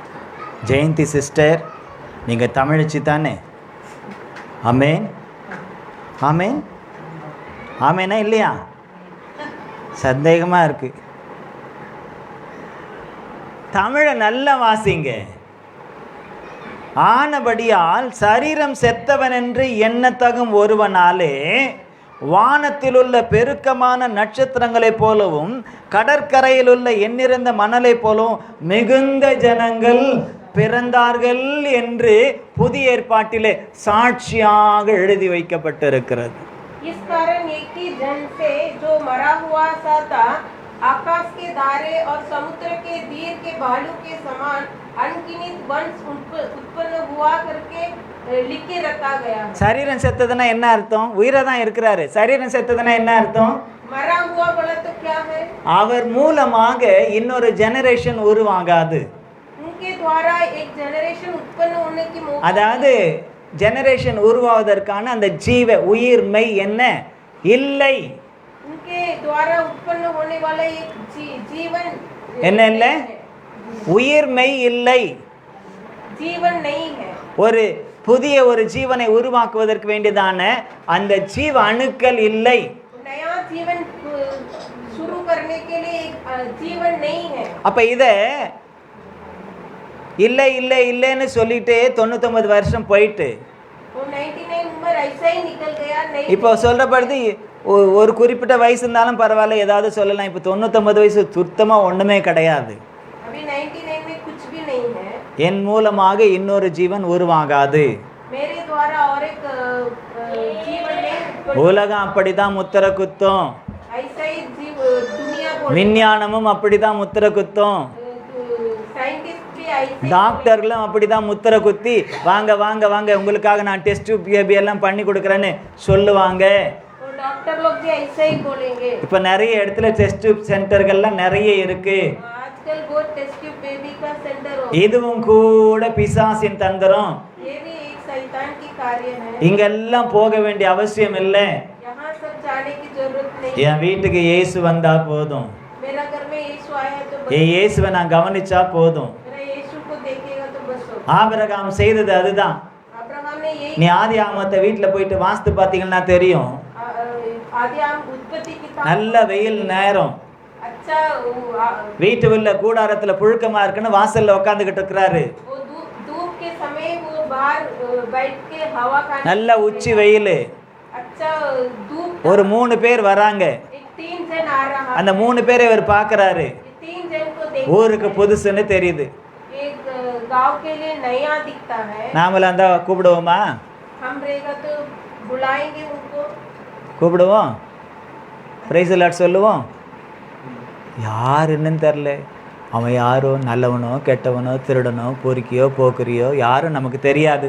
नया दिखता है, वो कौन है मालूम है, वो चोर रहेगा कोई रहेगा ऐसा करके हम. ஆனால் இவர் தேவனை விசுவாசித்தவர், लेकिन वो परमेश्वर. தேவனை விசுவாசித்து கொண்டே இருக்கிறவர், परमेश्वर को. தேவனையே நோக்கி பார்த்து கொண்டு இருக்கிறவர். परमेश्वर की ओर. இந்த 3 பேரை பார்த்த மாத்திரத்துல அவங்களுக்கு ஒரு விருந்து கொடுக்கணும்னு தோணுது அவருக்கு. वो 3 जन को देखते ही उनको एक खाना खिलाने का करता. அவங்க வந்து ஏதாவது கொடுங்கன்னுலாம் கேட்கல, उन लोग को आके कुछ. ஒரு டம்ளர் தண்ணியாவது கொடுங்கன்னு கூட கேட்கல. एक गिलास पानी पिला. இவர் தான் தூரத்துல அவங்கள பார்த்துட்டு கூட அந்த அங்கிருந்து வாசல்ல இருந்து எழுந்து ஓடி போயிட்டு அவங்கள வணங்கி ஆண்டவன் மாரே வாங்க வந்து கொஞ்சம் இலை பாரிட்டு அப்புறமா போங்க அப்படின்னு சொல்றாரு. वो अब्राहम उनको देखते ही दौड़ के उनको नम्रता से दंडवत करके उनके अपने घर में बुलाता है प्यार से. இதத்தான் புதிய ஏற்பாட்டிலும் எழுதப்பட்டிருக்கிறது. भाई इसको ये எபிரேயர் 13:2 வாசித்து பாருங்க. नया नियम में इस तरह लिखा है. அந்நியரை உபசரிக்க மறவாதிருங்கள், அதனாலே சிலர் அறியாமல் தேவதூதரையும் உபசரித்ததுண்டு. இதைத்தான் ஆபிரகாம் செய்தார். அவங்க அந்நியர்கள், அந்த தேசத்துக்கு அந்நியர்கள், ஆனா உபசரிக்கிறார். वो अन्य लोग थे फिर भी उनको उपचार करता है. என்ன செய்கிறார் தெரியுமா? உடனே ஒரு கொழுத்த கன்றை பிடிச்சி வேலைக்காரங்கிட்ட கொடுக்குறார். சீக்கிரமாக போயிட்டு வெட்டி தோலை உரிச்சு சீக்கிரமாக கொண்டா கொண்டா கொண்டா. तुरंत उसको एक बछड़ा मार कर लेके आने के लिए 3 பேருக்கு ஒரு கொழுத்த கன்றுங்க.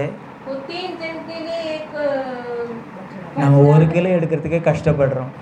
1 किलो लेने के लिए तकलीफ होता है. 3 பேருக்கு ஒரு கொழுத்த கன்று அடிக்கிறார். 3 जन के लिए एक बछड़ा मार வேலைக்காரங்கிட்ட கொடுக்கிறார். नौकर को दे அந்த அம்மா கிட்ட போறார். கிழவின்னு சொன்னாங்க பாரு, அந்த அம்மா கிட்ட போறாரு. और वो अम्मा के पास जाता है. ஏம்மா 3 படி மாவேடு. 3 किलो आटा लेने को बोलता है. கிலோ கம்மி தான், படி ஜாஸ்தி. கிலோக்கு 5 ஆழக்கு, படிக்கு 8 ஆழக்கு. 3 படி எடுக்க சொல்றாரு, ஒருத்தருக்கு ஒரு படி.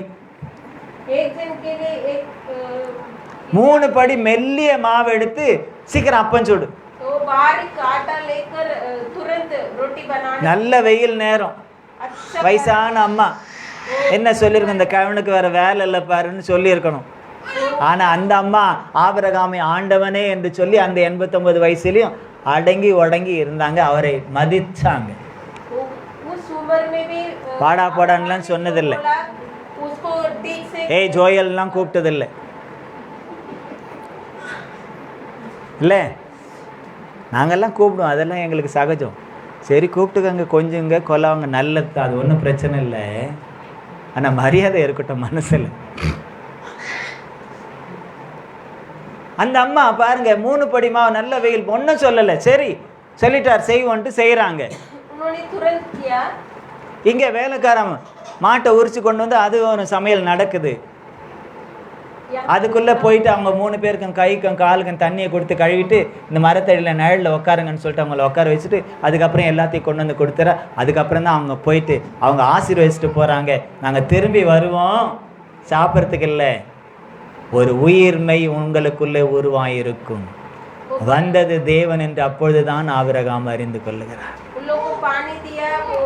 திரியேக தேவன் அப்பொழுது வந்தது அவர்தான் என்பதை ஆபிரகாம் அறிந்து கொள்ளுகிறார். सब काके निकलते हैं तभी बोलता है कि मैं अगला टाइम आने का टाइम तुम एक बच्चा के साथ रहेगा करके, तभी मालूम पड़ता है कि वो परमेश्वर अपने घर पे आया. அப்ப நாம அறியாமல் கொடுக்கிறதுக்கே நமக்கு பெரிய ஆசீர்வாதம் இருக்கு. அறிந்து கொடுத்தா अगर हम अनजान देते हैं किसी को तो आशीर्वाद मिलता है. இப்போ இந்த சாட்சிக்காக சொல்றேன். நிர்மலா சிஸ்டர் போனாங்க, அவங்க சித்தப்பா தானே, ஆமாம் சித்தப்பா இறந்துட்டாங்கன்னு போனாங்க. வந்தாங்க, வந்து ஜோம் பண்ணிவிட்டு நான் சொன்ன துக்கத்தில் போகிறவங்க அப்படின்ட்டு ஜோம் பண்ணி. ஆனால் அவங்க என்ன செய்தாங்க தெரியுமா? காணிக்கை கொடுத்துட்டு போகிறாங்க. சாவுக்கு போகிறவங்க கூட ஒரு 500 ரூபாய் காணிக்கை கொடுத்துட்டு ஜோம் பண்ணிக்கங்க அப்படின்ட்டு போகிறாங்க.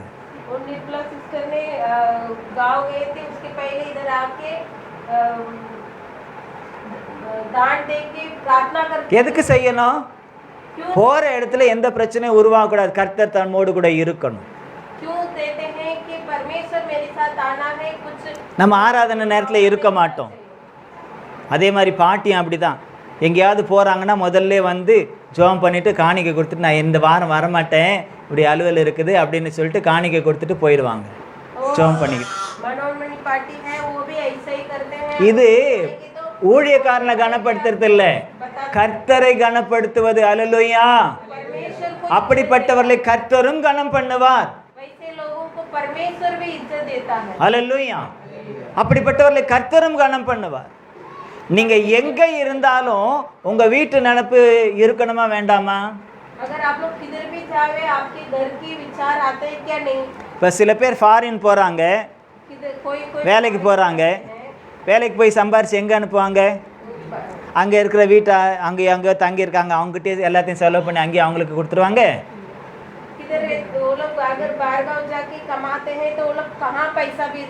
எங்கே அனுப்புவாங்க? இங்கே அவங்க அக்கௌண்ட் இருக்கும் இல்லையா, இங்கே அவங்க அக்கௌண்ட்டுக்கு அனுப்புவாங்க. இல்லை அவங்க அம்மாவோ உங்கள் அப்பாவோ எங்கள் அண்ணனோ தம்பியோ யாரோ, அக்காவோ தங்காச்சோ புருஷனோ மனைவியோ யாரோ அதை மெயின்டைன் பண்ணுறவங்க இங்கே இருப்பாங்க. அனுப்புவாங்க இல்லை? அனுப்புவாங்களா மாட்டாங்களா? அந்த அறிவு இருக்கிறவங்களுக்கு சபையை மறந்துடுவாங்க. ऐसे இங்கேருந்து தான் ஜெபம் பண்ணிட்டு போயிருப்பாங்க, கர்த்தர் தான் வாய்க்கு செய்து கொடுத்துருப்பாரு. வீட்டுக்கு மாத்திரம் சரியாக அனுப்புவாங்க, ஆனால் கர்த்தருக்கு அனுப்ப வேண்டியது அனுப்ப மாட்டாங்க. நாங்கள் அங்கே ஆராதனைக்கு போகிறோம், நாங்கள் அங்கேயே கொடுத்துக்கிறோம். ஹோட்டலுக்கு போனால் சாப்பிட்றதுக்கு பில்லு கொடுக்கணும், கொடுக்கலன்னா அதை இருக்கிறார் பிடிச்சிக்குவார். பில்லு கட்டலைன்னா இல்லையா? இப்போ மாவெல்லாம் அரைக்க விட்றீங்க, இப்போ அரைக்கிறது இல்லை, கிரைண்டரே அரைச்சிருது. சரி சோத்திரம். ஆமாண்டா, கிரைண்டர் அரைக்க தான்.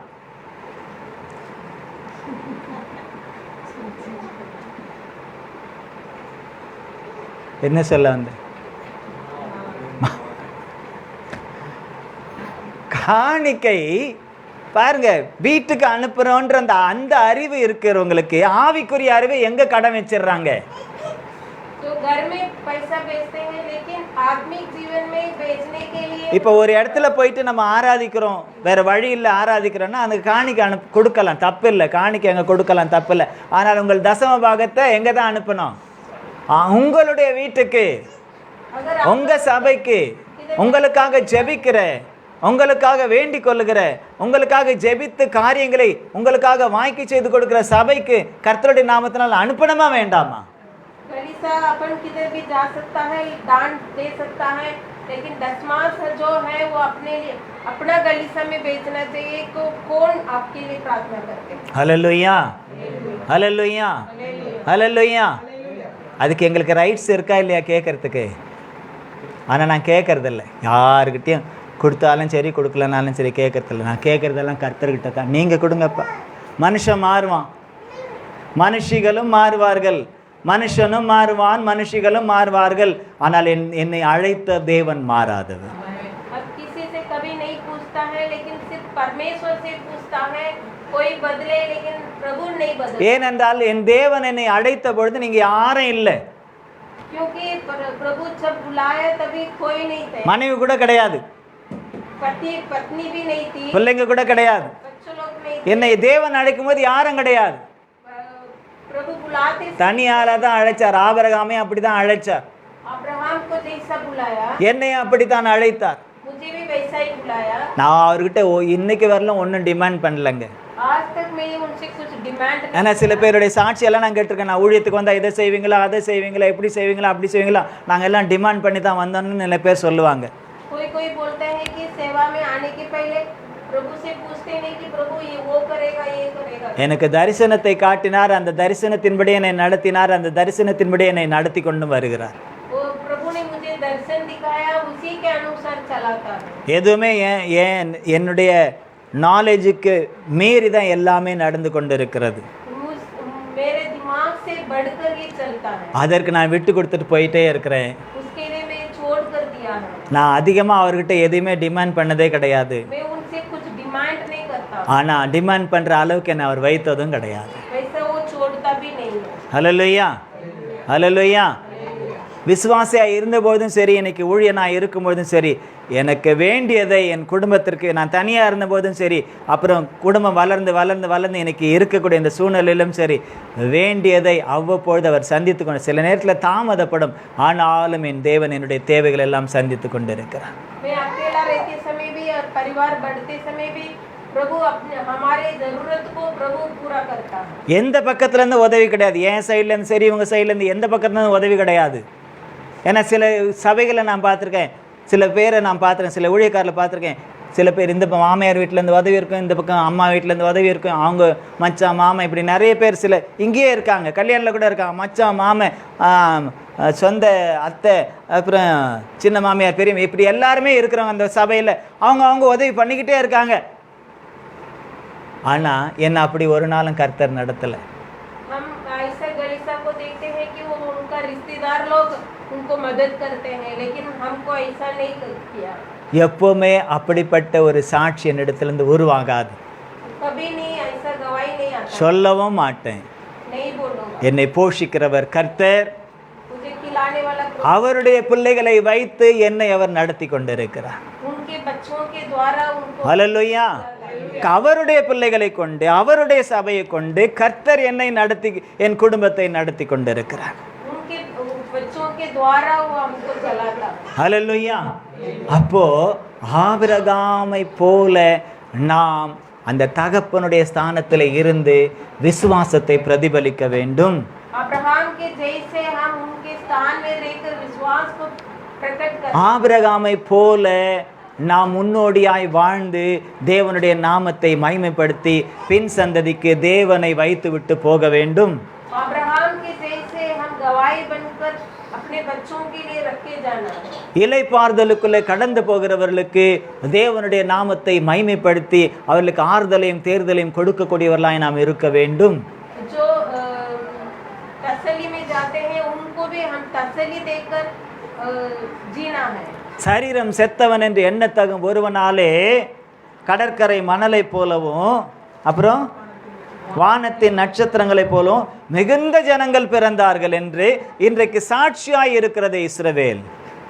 அந்த சாட்சியை நமக்குள்ளும் உண்டு பண்ணி நம்முடைய சந்ததிக்குள்ளும் தேவன் உண்டு பண்ண வல்லவராய் இருக்கிறார். जैसा अब्राहम को एक गवाही था, वो मरा हुआ देखकर भी उनके द्वारा तारकों के जैसा पीढ़ी आया करके गवाही है, वैसा हमारे अंदर भी गवाही है। கர்த்தரால் ஆகாத காரியம் ஒன்றுமில்லை. परमेश्वर से नहीं होने वाले कार्य நமக்கு தேவை தகப்பனுடைய இருதயம். हमें चाहिए प्रभु का मन। அந்த தகப்பனுடைய இருதயத்தை பெற்று இன்றைக்கு நாம் ஆபிரகாம் என்ற தகப்பனுடைய இருதயத்தை நாம் பார்த்தோம். आज के दिन हम अब्राहम पिता के हृदय, அந்த ஆபிரகாமுடைய அந்த இருதயத்தை போல நம்முடைய இருதயம் இருக்க வேண்டும். अब्राहम के हृदय के जैसे हमारे हृदय, அந்த இருதயம் எப்பவுமே தேவனையே சார்ந்து கொள்ளும். वो हृदय जो है हमेशा प्रभु को ही साथ रहे। அவர் என்ன சொன்னாலும் அதை அப்படியே நிறைவேற்றும். वो क्या बोलता है वो पूरा होना चाहिए। கொடுன்னு சொன்னா பிள்ளையே கொடுக்கும். वो बच्चा को देने के लिए बोला तो दे दिया। நம்ம பணத்தை கொடுனாலே கொடுக்க மாட்டேன்றோம். हम पैसा को दे बोला तो नहीं देते हैं। காணிக்கை போட சொன்னா தேடுறோம். ₹1 எங்க இருக்கு, ₹2 எங்க இருக்கு, ₹5 எங்க இருக்கு, ₹10 எங்க இருக்கு. சில பேருக்கு யார் சொல்லி கொடுத்தாங்கன்னு தெரியல, காணிக்கைன்னா கொஞ்சமாக தான் போடணும்னுட்டு. वो दान देने के लिए ढूंढते हैं कि कम डाल। வேதத்தில் அப்படி எங்கேயுமே சொல்லப்படலை. बाइबल में किधर लिखा नहीं है। இருக்கிறத கொடுன்றார். जो है वो देने அதுக்குன்னு கடன் வாங்க சொல்லல. சில பேர் கடன் வாங்கி போய் மொட்டை அடிச்சுன்னு வருவாங்க. कोई कोई उधार लेके जाते हैं। செய்கிறாங்கல்ல, கடன் வாங்கி மற்ற காரியங்கள் எல்லாம் செய்வாங்க. ஆனால் கர்த்தருக்குன்னு காரியத்தை செய்யணும்னு சொன்னால் செய்ய மாட்டாங்க. அது எப்படி கடன் வாங்குறது? கர்த்தர் கடன் வாங்கியா செய்ய சொல்லியிருக்கிறாரு. ஒரு நாளும் சொல்லுவங்க நீங்கள் கடன் வாங்கி செய்யதான்னு அதை ஏற்றுக்கவும் மாட்டார். அதே போல் கடன் வாங்கி மற்ற காரியங்களையும் நம்ம செய்யவும் கூடாதுன்னு சொல்கிறார். उधार लेके हम कुछ करना नहीं करके बोलता है। கர்த்தர் ஒவ்வொரு காரியத்தில் நமக்கு உங்களுக்கு ஏற்கனவே சொல்லப்பட்டிருக்கு, எது உங்கள் கையில் வந்தாலும் அதில் முதல்ல கர்த்தருக்கென்று உரியதை கொண்டு வந்துடணும். உங்களுக்கு gift வந்தால் கூட, ஏன்னா வேதத்தில் இருக்குது, எது வந்தாலும் கையின் பிரயாசங்கள் எதுவாக இருந்தாலும் உங்களுக்கு வரத்து எதுவாக இருந்தாலும் அதில் கர்த்தருக்கு ஒன்று என்ன செய்யணும்? கொடுக்கணும். अगर आपके हाथ में जो भी चीज आता है उसमें से प्रभु को धन्यवाद। ஒரு சகோதரனுக்கு கல்யாணம் ஆச்சு. एक அந்த சகோதரனுக்கு ஒரு 5-6 மோதிரம் வந்துச்சு. भाई को நடந்தது ஊரில் எனக்கு தெரியாது. शादी हुआ, ஆனால் அவர் ஒரு மோதிரத்தை கொடுத்து ஜெபம் பண்ணிக்கிட்டார். நான் சொன்னேன், எப்போ இது நான் போட பொறுத்தேன் இல்லை, நான் அதெல்லாம் இல்லை, எனக்கு வந்ததில் கர்த்தருக்கு. उन्होंने एक अंगूठा लेके दान दिया। என்ன சொன்னார்? எனக்கு கர்த்தர் கொடுத்ததில் கர்த்தருக்கு. और मुझे प्रभु दिया, उसमें से आपको दे। நான் ஒரு நாள் அவர்கிட்ட கேட்கவும் இல்லை. கல்யாணங்க நடக்கவே இல்லை. तो शादी भी इधर नहीं, நான் கேட்கவும் இல்லை. நான் கல்யாணத்துக்கு கூட போகலை. शादी में ஆனால் இங்கே இந்த சபையில் இருந்தவர் தான். एक कलीसिया में அவங்க அம்மா ஊரில் பார்த்து கல்யாணம் முடிச்சு வச்சுட்டாங்க. उनको उसका माँ ने गांव पे ஆனால் அவர் இங்கே வந்து 2 பேருமா வந்து இங்கே வந்து ஜெபம் பண்ணிக்கிட்டு கழட்டி என் கையில் கொடுத்தேன். அப்போ உன் கையில் இருக்க என்கிட்ட கொடுக்குறேன். இல்லை, இது கர்த்தருக்கு. उन्होंने बोला कि ये परमेश्वर के लिए है। ஹல்லேலூயா, ஹல்லேலூயா. அப்படி ஒவ்வொரு காரியங்கள் நம்முடைய வீட்டில் நடக்கும் பொழுதும் நாம் கர்த்தருக்குரியதை நாம் கொடுக்கும் பொழுது அதிலிருந்து நமக்கு வர வேண்டிய ஆசீர்வாதங்களை மனப்பூர்வமாய் கர்த்தர் செய்வார். उसके द्वारा आने वाले आशीष को प्रभु अपने दिल से करता है। என்ன வந்தாலும் அதில் கர்த்தருக்கென்று வசனம் சொல்லுது. வெந்தயத்தில் கொடுத்தாங்க, சீரகத்தில் கொடுத்தாங்க, மரிக்குழந்தில் கொடுத்தாங்க, புதினாவில் கொடுத்தாங்க, கொத்தமல்லியில் கொடுத்தாங்க. எழுதியிருக்கா இல்லையா? वचन में लिखा है कि अपने जो भी दान है वो सभी में प्रभु இப்போ को दिया। கொத்தமல்லி எல்லாம் விலை ஜாஸ்தி ஐயா கேட்காதீங்கன்னு சொல்லாதீங்க. நான் சத்தியத்தை சொல்லுகிறேன். வெங்காயம் விலை ஏறி போச்சு, தக்காளி விலை ஏறி போச்சு, அதெல்லாம் எங்களால் கொடுக்க முடியாது. பொண்ணை கேட்டால் கூட கொடுத்துட்றோம், வெங்காயம் தக்காளி எல்லாம் கொடுக்க முடியாது. सोना भी दे सकता है लेकिन कांदा टमाटर नहीं दे सकता। பூண்டு அதோடைய விலை ஏறி போச்சு. लहसुन उससे भी बढ़ गया। ஆனாலும் சமையல் நடந்துக்கிட்டு தானே இருக்குது. फिर भी अपन खाना बनाते கர்த்தர் நல்லவராக இருக்கிறார். प्रभु अच्छा है। அப்போது நம்முடைய அந்த கையின் பிரயாசங்கள் நம்ம கூட வரக்கூடிய வரத்து எதுவாக இருந்தாலும் அதில் முதலாவது, நேத்திக்கு ஒன்றும் இல்லை, நேத்திக்கு ஒரு வீட்டுக்கு போயிருந்தோம். அந்த சகோதரி சொன்னாங்க, நான் சொன்னேன் காணிக்க வேண்டாம், வரும்போதெல்லாம் காணிக்க கொடுக்குறீங்க வேண்டாம் அப்படின்னு. இல்லை ஐயா, அவங்க சொன்னாங்க முதல் சம்பளம் வந்த உடனே முதல்ல ஊழியத்துக்குன்னு எடுத்து வச்சிருவேன். அவங்க சொன்ன வார்த்தையை அப்படியே சொல்கிறேனே. நேத்திக்கு சாயந்தரம் நடந்த சம்பளம் வந்துச்சுன்னா முதல்ல கர்த்தருக்குன்னு ஊழியத்துக்குன்னு எடுத்து வச்சிருவேன். कल शाम को मैंने घर पे गया। அதனால இது எனது இல்லை, இது கர்த்தருது, நீங்கள் பயப்படாமல் வாங்கிட்டு போங்க, அதெல்லாம் நீங்கள் சங்கோஜப்படாதீங்க அப்படின்னாங்க. उन्होंने ऐसा बोला कि बाहर आते ही मैं पहला परमेश्वर के लिए निकाल के रखते हैं, इसके लिए आप लेके जाओ। அப்படிப்பட்டவர்கள் ஆசீர்வதிக்கப்பட்டவர்களாக இருக்கிறார்கள். ऐसे लोग आशीर्वाद இப்போ கொடுத்தாதான் ஆசீர்வாதமான, கொடுங்கள் அப்போது உங்களுக்கு கொடுக்கப்படும் தான் சொல்லப்படுது வேதம். நான் சொல்ல இயேசுவே சொல்லிட்டு போயிருக்கிறார். यीशु बोलता है कि तू दे तभी दिया। பழைய ஏற்பாட்டில் கேட்டு வாங்குன்னு சொன்னார் மோசே கிட்ட. पुराने नियम में बोला कि तू मांग कर। மோசே கிட்ட சொன்னாரு, ஆசரிப்பு கூடாரத்தை உருவாக்கணும், ஜனங்க கிட்ட என்ன செய், கேட்டு வாங்கி, உற்சாகம் உள்ளவன் கொடுக்க கடமை. அவங்ககிட்ட என்ன இருக்குது, பொண்ணு இருந்தால் பொண்ணு, வெள்ளி இருந்தால் வெள்ளி, மரகதம் ரத்னம் கற்கள் இருந்தால் அது, என்னென்ன இருக்குது, இரும்பு இருந்தால் இரும்பு, மரம் இருந்தால் மரம், என்னெல்லாம் அவங்கக்கிட்ட இருக்கு அதெல்லாம் கேட்டு வாங்க அப்படின்னு சொன்னார். मूसा के द्वारा लोगों के पास जो भी था वो मांगने के लिए बोला। கொடுத்தாங்களா இல்லையா? उन्होंने दिया, கொடுத்தாங்க. दिया था। தாவீது சாட்சியா சொல்றார், உம்முடைய கரத்துல வாங்கி உமக்கே கொடுத்தோம். गवाही बोलता है कि मैं परमेश्वर से मांग के परमेश्वर को ही दे। உம்முடைய கரத்துல வாங்கி, இப்போ நம்ம ஒரு ஃபங்க்ஷன்ஸ் வைக்கிறோம், நிறைய வருது, நமக்கு ஏதோ கிஃப்ட்ஸ் வருது, கையில் வருது, மொய் வருது, அப்படி இப்படி வருது. அப்போது நமக்கு வருது, அது கர்த்தர் கொடுத்தார், அந்த விசுவாசம் நமக்கு இருக்கும்னு சொன்னால் கர்த்தருக்கு முதலாவது அதில் இருந்து. अगर हम प्रभु कुछ अपना घर में फंक्शन रखते हैं, उसमें पैसा आता है तो उसमें से हम प्रभु को இது நம்ம சாதாரணமாக கொடுக்குற காணிக்கையோடு வராது. இப்போ ஒரு ஃபங்க்ஷன் வைக்கிறோம், அதுக்கு ஒரு காணிக்கை கொடுக்குறோம், அந்த காணிக்கையில் அது வராது, அது விசேஷித்த காணிக்கையாய் போகும். वो एक विशेष दान हो जाता है। ஹல்லேலூயா, ஹல்லேலூயா, ஹல்லேலூயா. கர்த்தர் உங்களை ஆசீர்வதிப்பாராக. தேவன் நல்லவராய் இருக்கிறார், परमेश्वर अच्छा। அவர் மகிமை பொருந்தினவராய் இருக்கிறார், மகத்துவம் உள்ளவராய் இருக்கிறார். ஆகவே ஆபிரகாம் கொடுப்பதிலும் கூட நல்ல தகப்பனாய் இருந்தார். वो देने में भी अच्छा पिता था। அது எதை கொடுத்தாரு? वो क्या दिया? பிள்ளையே கேட்டாரு, वो बच्चा दिया। பிள்ளையே கொடுத்துட்டார், तो बच्चा भी दे दिया, பிள்ளையே கொடுத்துட்டார். बच्चा को भी दे दिया। கொன்னாதான் இல்லைங்க, கொல்ற அளவுக்கு போயிட்டார், பலி செலுத்துற அளவுக்கு போயிட்டார். கர்த்தர் தான் தடுத்தார். கர்த்தர் தடுக்கலன்னா கண்டிப்பா என்ன செய்திருப்பார்? பலி செலுத்தி இருப்பார். ஆனால் கர்த்தர் சொன்னார், அப்பா நீ எனக்கு ரொம்ப பயப்படுறவன், எனக்கு ரொம்ப கீழ்ப்படுகிறவன்றதை நான் தெரிஞ்சுக்கிட்டேன், நீ தான் நான் தேர்ந்தெடுத்த தகப்பன், அந்த திரள் ஜாதிக்கான தகப்பன் என்பதை நான் உறுதிப்படுத்துகிறேன், நீ ஆசீர்வதிக்கப்பட்டிருப்பான்னு சொல்லிட்டார்.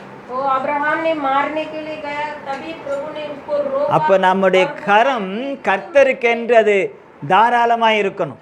तू मुझे डरता है करके मुझे मालूम पड़ गया। கர்த்த ஊழியக்காரனுக்குன்னு கூட நம்ம செய்யக்கூடாது, கர்த்தருக்குன்னு செய்யணும். ஊழியக்காரனுக்கு செய்யக்கூடாதுன்னு அர்த்தம் இல்லை, செய்யலாம். ஆனாலும் எதை செய்தாலும் கர்த்தருக்கென்று செய்யுங்கள் என்று தான் பவுல் சொல்லுகிறார். सेवक लोगों के लिए नहीं बल्कि परमेश्वर के लिए करना है। ஆகவே இந்த ஆராதனையிலும் கூட इसलिए நீங்கள் பெற்றுக்கொண்டதான அவருடைய வார்த்தைகளுக்கு हम जो நன்றி செலுத்துவது மாத்திரமல்ல, அதற்காக உங்களுடைய காணிக்கைகளையும் கூட மன உற்சாகத்தோடு நீங்கள் செய்யும் பொழுது हम दान दे वचन जो உங்கள் வீடுகளிலே நடக்கக்கூடிய விசேஷங்கள், விழாக்கள், திருமணங்கள், பிறந்த நாட்கள், சிலது அல்லது சில பேர் இறந்ததில் கூட கர்த்தருக்கென்று மகிமைப்படுத்துகிறாங்க. நான் ஒரு இறப்புக்கு நான் போயிருந்தேன். मैं एक அனிவர்சரி இல்லை, டெத்துக்கு போயிருந்தேன். एक डेथ के लिए गया था फंक्शन में। அந்த டெத் செரமனி எல்லாம் முடிஞ்சது. वो डेथ फंक्शन होने के बाद அப்போ ஒரு சகோதரன் வந்து வந்திருந்த ஊழியக்காரர்கள் எல்லாருக்குமே கையை பிடிச்சி பிரைஸ்லாட் சொல்லிக்கிட்டே இருந்தார். वो एक ब्रदर ने आए हुए सब நான் நினச்சேன் சரி எல்லாருக்கும் நன்றி சொல்கிறார் போல இருக்குன்னுட்டு धन्यवाद बोला। எல்லாருக்கும் நன்றி சொல்கிறாருன்னு நினச்சேன். கடைசியில் எனக்கும் வந்து நன்றி சொன்னார். அப்போ தான் புரிஞ்சது எனக்கு, அவர் கையில் நன்றி சொல்லும்போது கையில் பார்த்தா ஒரு ஏதோ நோட்டு வச்சு அமுக்கிற மாதிரி இருந்தது. वो धन्यवाद बोलते समय நான் உதறினேன், இல்லை தப்பு, இது தப்பு இல்லை பிரதர், அதெல்லாம் இல்லை இல்லையா. उन्होंने दान दिया था அது उस समय। அது ஆசீர்வாதம், எங்களுக்கு அது ஆசீர்வாதம். ஊழியக்காரர்கள் வந்து இப்படிப்பட்டதான இந்த அடக்காராதனையில் கலந்து கொண்டு ஜெபிப்பதும் எங்களுக்கு ஆசீர்வாதம் சொல்லிட்டு காணிக்கையை கொடுத்தாங்க. हमें इस समय भी आकर प्रार्थना करता है, वो हम लोग को आशीर्वाद करके दान दिया। அதுவும் சும்மா கொஞ்சம் இல்லை, वो भी तोड़ा करके नहीं। அங்கே வந்திருப்பாங்க எப்படியும் ஒரு 20-30 ஊழியக்காரங்க. वहाँ ஒவ்வொருத்தருக்குமே 500 ரூபான்னு சொன்னால் எவ்வளோ செலவு. 20-30 ஆனால் அவங்க அதை செலவாக நினைக்கல, அது கர்த்தருக்கு என்று அவர்கள் நினைத்தவர்கள் செய்தார்கள். இந்த குடும்பங்கள் ஆசீர்வதிக்கப்பட்டு தான் இருக்கு. परमेश्वर के लिए किया तो वो परिवार को இதை ஏன் சொல்றேன்னா, அந்த தகப்பனுடைய இருதயம், கொடுக்கக்கூடிய இருதயம் தகப்பனுடையது. वो देने वाला हृदय जो है அல்லேலூயா. पिता का हृदय। தகப்பன் உழைச்சி யாருக்கு கொடுப்பான்? நல்ல தகப்பன் குடும்பத்துக்கு தானே இல்லையா? அதுதான் தகப்பனுடைய இருதயம். जो पिता है वो कमा कर परिवार को देता है। பிள்ளைங்க சில நேரத்தில் சம்பாதிப்பாங்க, வீட்டில் கொடுக்க மாட்டாங்க. बच्चों लोग அப்பாகிட்டையும் கொடுக்க மாட்டாங்க, அம்மாகிட்டையும் கொடுக்க மாட்டாங்க. परिवार में नहीं देते। அவங்க பிள்ளையா இருக்கும்போது தெரியாது, அவங்க தகப்பனா மாறும் பொழுது जब वो लोग पिता அப்போ தான் தெரியும், ஓஹோ அப்பா இப்படி தான் கஷ்டப்பட்டார் பழகுது. அப்போ அப்பா இருந்தாலும் இருப்பார், இல்லைனாலும் இல்லை तभी இல்லை. माँ बाप रहेंगे या नहीं रहेंगे पता नहीं। இருக்கும்போதே கனம் பண்ணணும். जब रहते हैं तभी देना। இருக்கும்போதே பெற்றோரை கனம் பண்ணாதான் रहने का टाइम देगा तो நல்லது. अच्छा है। இல்லாத போது துக்கம் தொண்டையை அடைக்குது, जब नहीं है तभी நினச்சி அழ வேண்டி இருக்கு. सोच के हम रोना। என் தாயை இங்கேருந்து அனுப்பியிருக்க கூடாதோன்னு நான் நினச்சி கலங்கிக்கிட்டு தான் இருக்கேன். मेरे माँ को यहाँ से नहीं भेजना चाहिए था। ஆனாலும் என்ன செய்ய முடியும், சில விஷயங்கள் நம்மளால் நம்முடைய கையை மீறும் பொழுது ஒன்றும் செய்ய முடியாது. கர்த்தர் உங்களை ஆசீர்வதிப்பாராக. தகப்பனாகி ஆபிரகாம், पिता अब्राहम அபிராம் ஒரே ஒரு அட்சரம் அதில் உயிர்மையை ஏற்படுத்தி தகப்பனாகி ஆபிரகாமாய் மாற்றினார். அவர் இன்றைக்கு வரையிலும் தகப்பனாகி ஆபிரகாமாய்த்தான் இருக்கிறார். वो अब्राहम को प्रभु ने एक अक्षर बढ़ाकर अब्राहम அந்த ஒரு पूरा दुनिया அந்த ஒரு எழுத்தை மாற்றும் பொழுது கர்த்தர் சொன்ன வார்த்தை திரள் ஜாதிகளுக்கு தகப்பன். वो अक्षर बदलते समय बहुत जातियों के पिता। இன்றைய சூழ்நிலையில் ஆபிரகாம் திரள் ஜாதிக்கு தகப்பனாய்த்தான் இருக்கிறார். आज अब्राहम बहुत लोगों की जातियों के पिता बने। இன்னும் திரள் ஜாதிகள் அவரை தகப்பனாய் ஏற்றுக்கொள்ள போகிறது. और बहुत लोग இயேசுவினுடைய வருகை பிந்தும் என்றால் ஆபிரகாமுக்கு இன்னும் திரள் ஜாதி பிள்ளைகள் பிறப்பார்கள். अब्राहम को और बच्चा पैदा होगा। அல்லேலூயா. இயேசுவின் நாமத்தினால் இது நடக்கும்.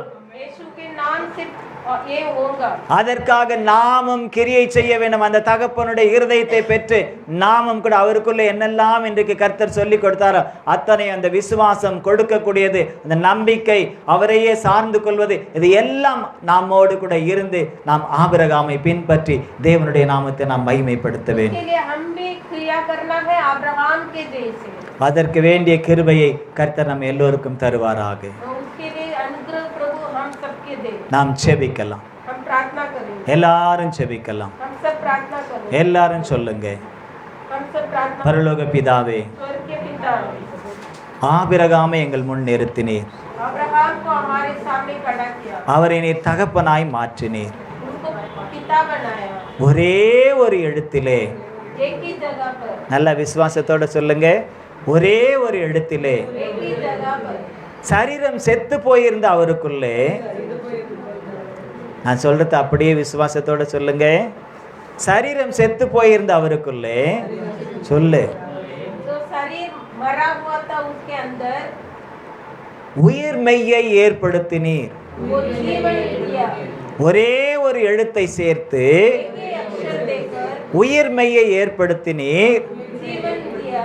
அந்த உயிர்மெய்யிலே उस जीवन में திரளான ஜாதிகளை நீர் கண்டீர். बहुत जातियों को देखा, அதை இன்றைக்கு இயேசுவின் நாமத்தினாலே நாங்களும் காணும்படியாக வைத்திருக்கிறீர். यीशु के नाम से हम भी देखते हैं, எங்களையும் அந்த சந்ததிக்குள்ளே நீர் சேர்த்திருக்கிறீர். हमें भी उस जाति में मिला இன்னும் எங்கள் மூலமாக இன்னும் अनेक சந்ததிகளை நீர் சேர்க்க போகிறீர். और हमारे द्वारा और लोगों को இதை நாங்கள் விசுவாசிக்கிறோம். இதை நாங்கள் இயேசுவின் நாமத்தினாலே விசுவாசிக்கிறோம்.